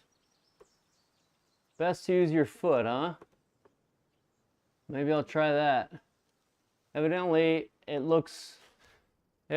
thinks that a hand is a golf club.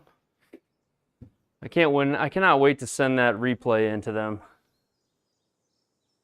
That's out of control.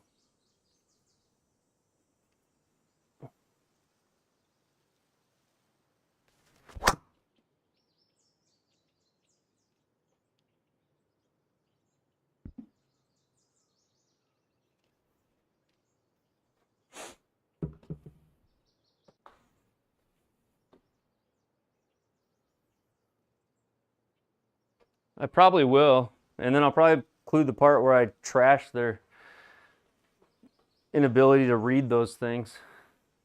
Frustrates me. It's, come on, man. What are we doing?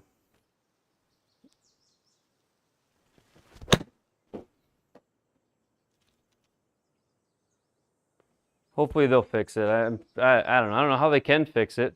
I guess the lesson is don't put a ball in there ever until you're exactly sure where you want it. The problem is my mat's got some, like, you know, spots that are wearing out on it, and so it'll fall into one of those like crevices, and I got to move it when I putt to a spot where it's level. And so I'm glad that it's sensitive to low speed putts, but can we move it?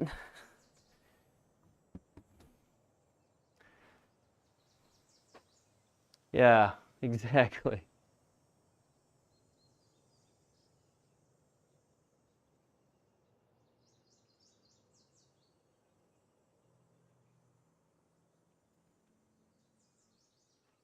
Thanks, Ida.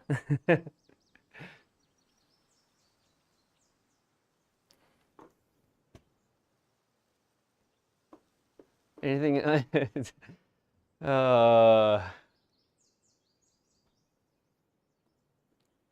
gotta stop wanting to score in these events.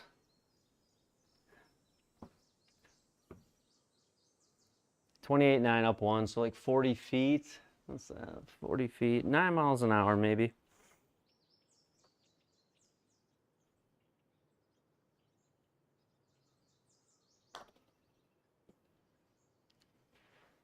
Just get in the circle, please. Thank you.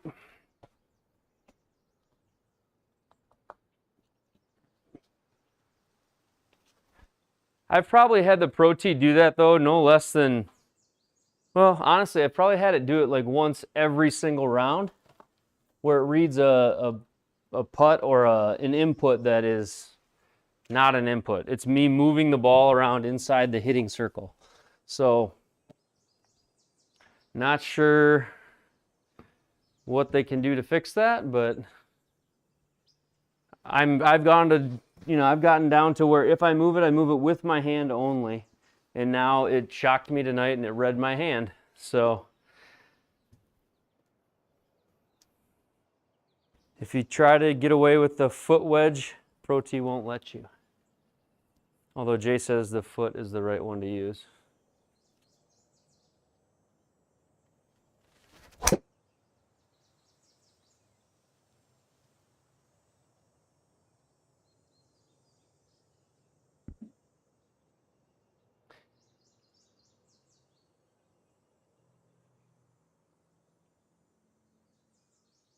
Yeah, that's what I'm gonna have to do. I'm gonna have to block it out. Yeah, Greg, that's exactly, I mean, you're right. So then the next ball I moved, I went up here and I blocked the entire view of the camera and moved it. So I guess that's what I'll do now. I'll just completely block the ball and move it. I guess I'm learning what I've got to do, but you're right. It's because it can see it and it thinks that it was put into motion, so it's putting in a reading. It's not, I mean, it's not flawed logic. It's just, you just hope it will recognize a hand from a club, maybe? I don't know. I wonder what my launch angle was on that, or what my club face was. I should look at that.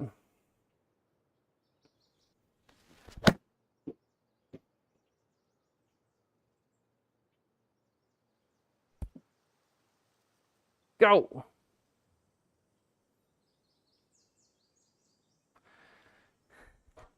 Well, the thing is, like with the ProTee, you set the ignore area. So for me, inside this white box is the only thing it pays attention to. So like out here, if I put a ball out here, it won't even recognize a ball here, even though that's in the hitting area. Technically, it's because I've told it to ignore all these areas. So the only place it's even looking for something is inside of that white box, even though it could recognize a ball all the way out here. White shoe, it doesn't really do anything, but like multiple balls, it'll tell you too many golf balls. Now it says finding ball, now it says ready for shot. But what I'm going to have to do is go block the camera from the view of the ball, move it to a spot I want it, and then come back. That's what I'll have to do when I want to move it, if I want to ensure that nothing happens. So I guess it's kind of in my control if I do it that way. That's a great idea, Greg. As long as I just block the view completely, I can move it. 15. I need to get these shots back somehow, some way.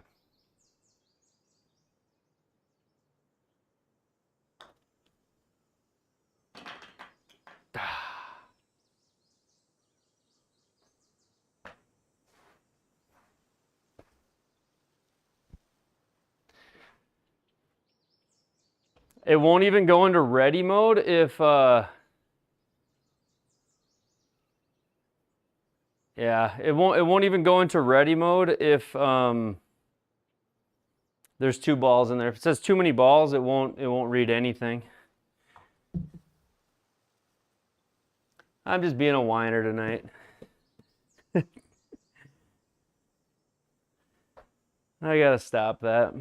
I'm sorry, guys. All right, let's try to get this back to even, maybe. That'd be a miracle finish. Let's see what we can do. Good start, not a bad swing. Sit there. Sit. Oh, no.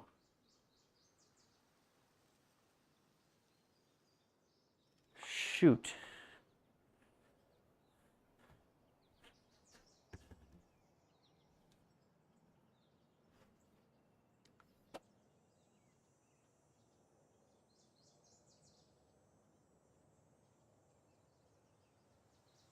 Oh, bring two. I get what you're saying. Not a bad idea. I don't know why I'm chipping this, but bad idea.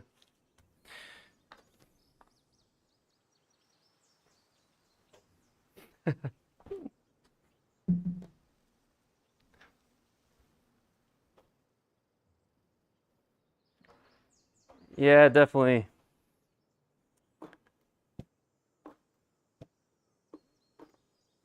Frustrates you.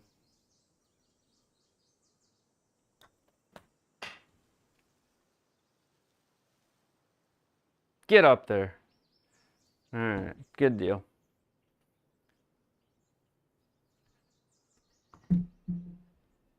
Yeah, I hear you, Alan. I didn't even look at the green, honestly, even before I hit the 7-iron.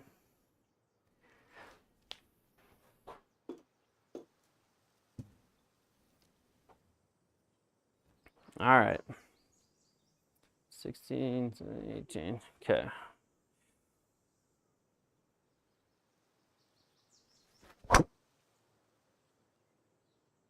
Go. Sit. Through it. 128. Wind off the side.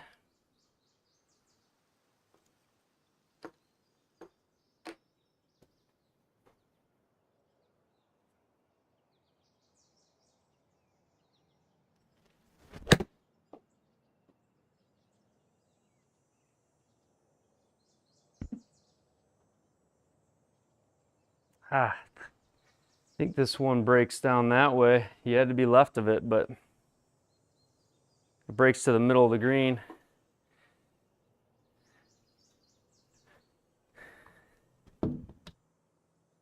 $19 downhill, 4.5. All right, just got to be careful here not to send this one down the hill.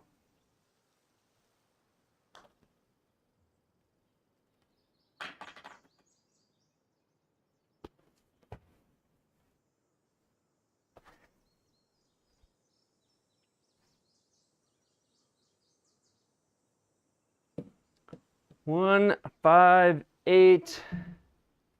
Down 4, wind there.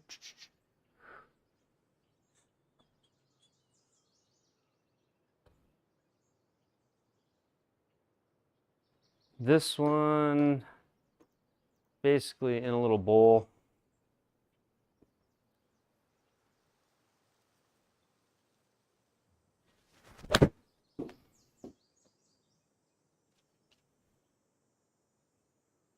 Ah.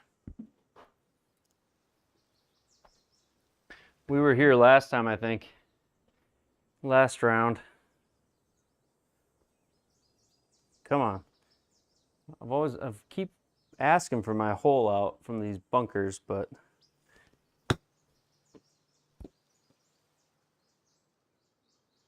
not online. All right, par 5, 583. I think it's uphill quite a bit though. This is a tough one to really get to.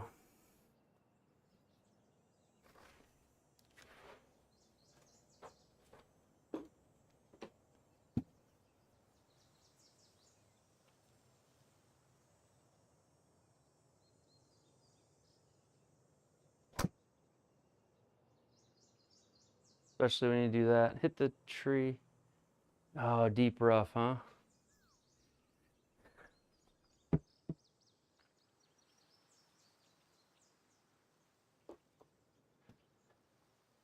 I'm ready for league night, I'll be honest with you.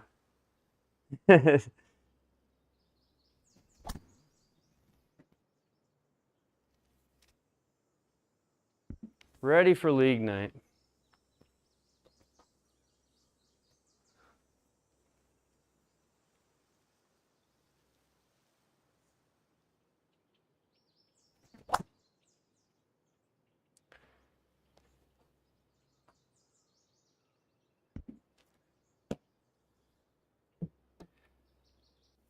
Okay. Up and down. We got to get this all the way up there on that ridge.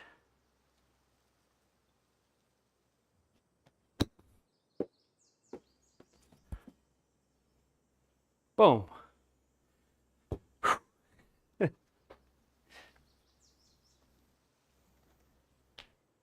That was a hack job.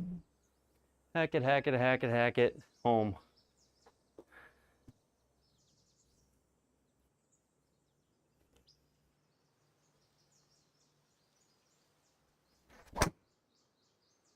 Oh, I tried to swing hard there if you didn't notice.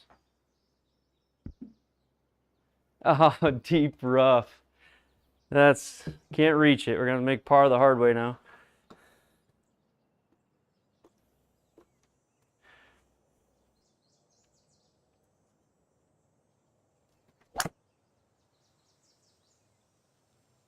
Almost missed that. You never seen me do that before. We specialize in making par the hard way sometimes.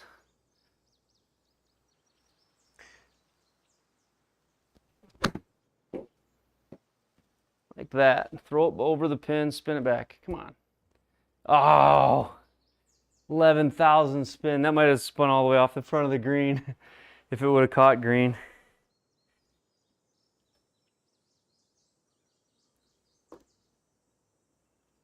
I've been wanting to chip in so badly. We're just going to chip this. I know it's not advised, but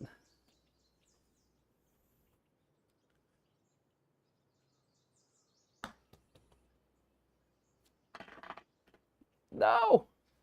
Stay. All right. Well, tell you what, after number 10, I had a hard time giving a darn about this league, but this week. Oh, all right. 76. Terribly disappointed in myself. But what do? Putt the ball better. Stop making mistakes. So, well, tomorrow, live league. So I'm excited for that. The course is pretty cool. It's not hard. Everybody's gonna survive. Nobody's gonna be screaming at me about it like last week. Made it a little bit too difficult last week. I don't know if did you guys see who won last week? Did we look it up?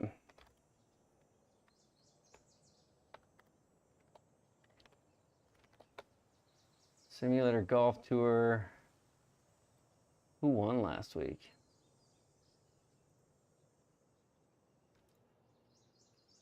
We got 132 people in Live League right now.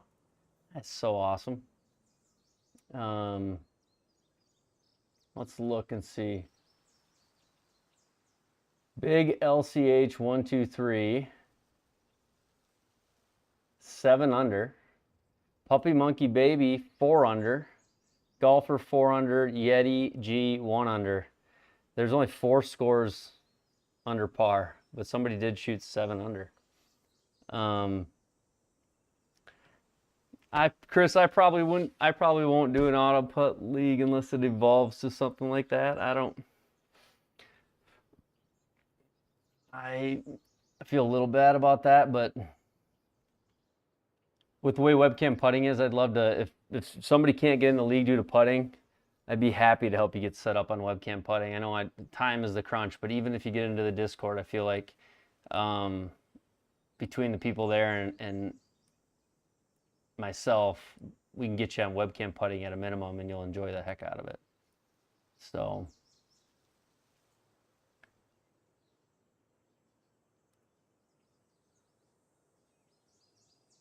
yeah, big LCH.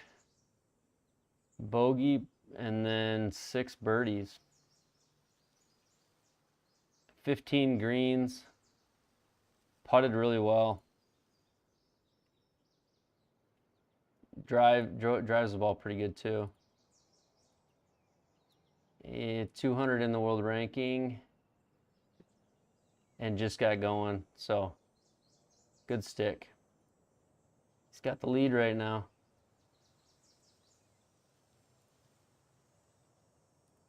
Let's go into here.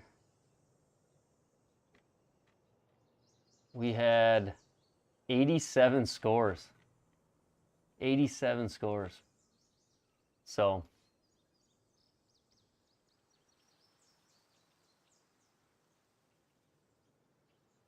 yeah, let's get you set up, Chris. I'll check Discord.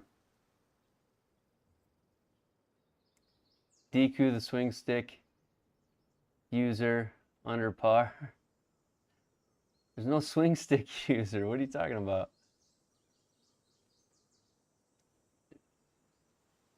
Is there a swing stick user? What? It better not be. All right. Well, I think that's a wrap, ladies and gentlemen.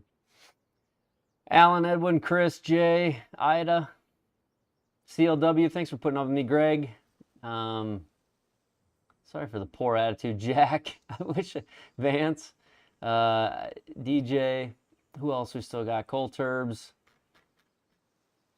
We will see, yeah, well, see you live league tomorrow morning, possibly, Jay. That'd be fun. But Deacon, good morning, good night to me, good morning to you. Have a great day. You have some better rounds tomorrow. Make sure your dad gets practiced up for league tomorrow. Big day, new course, new round. It's going to be one you can score at, but also a fun course, not a boring course. So, to coffee, good night. We'll see you later. Greg, Chris, DJ, Alan, everybody, have a good night. We'll see you tomorrow. Catch you later.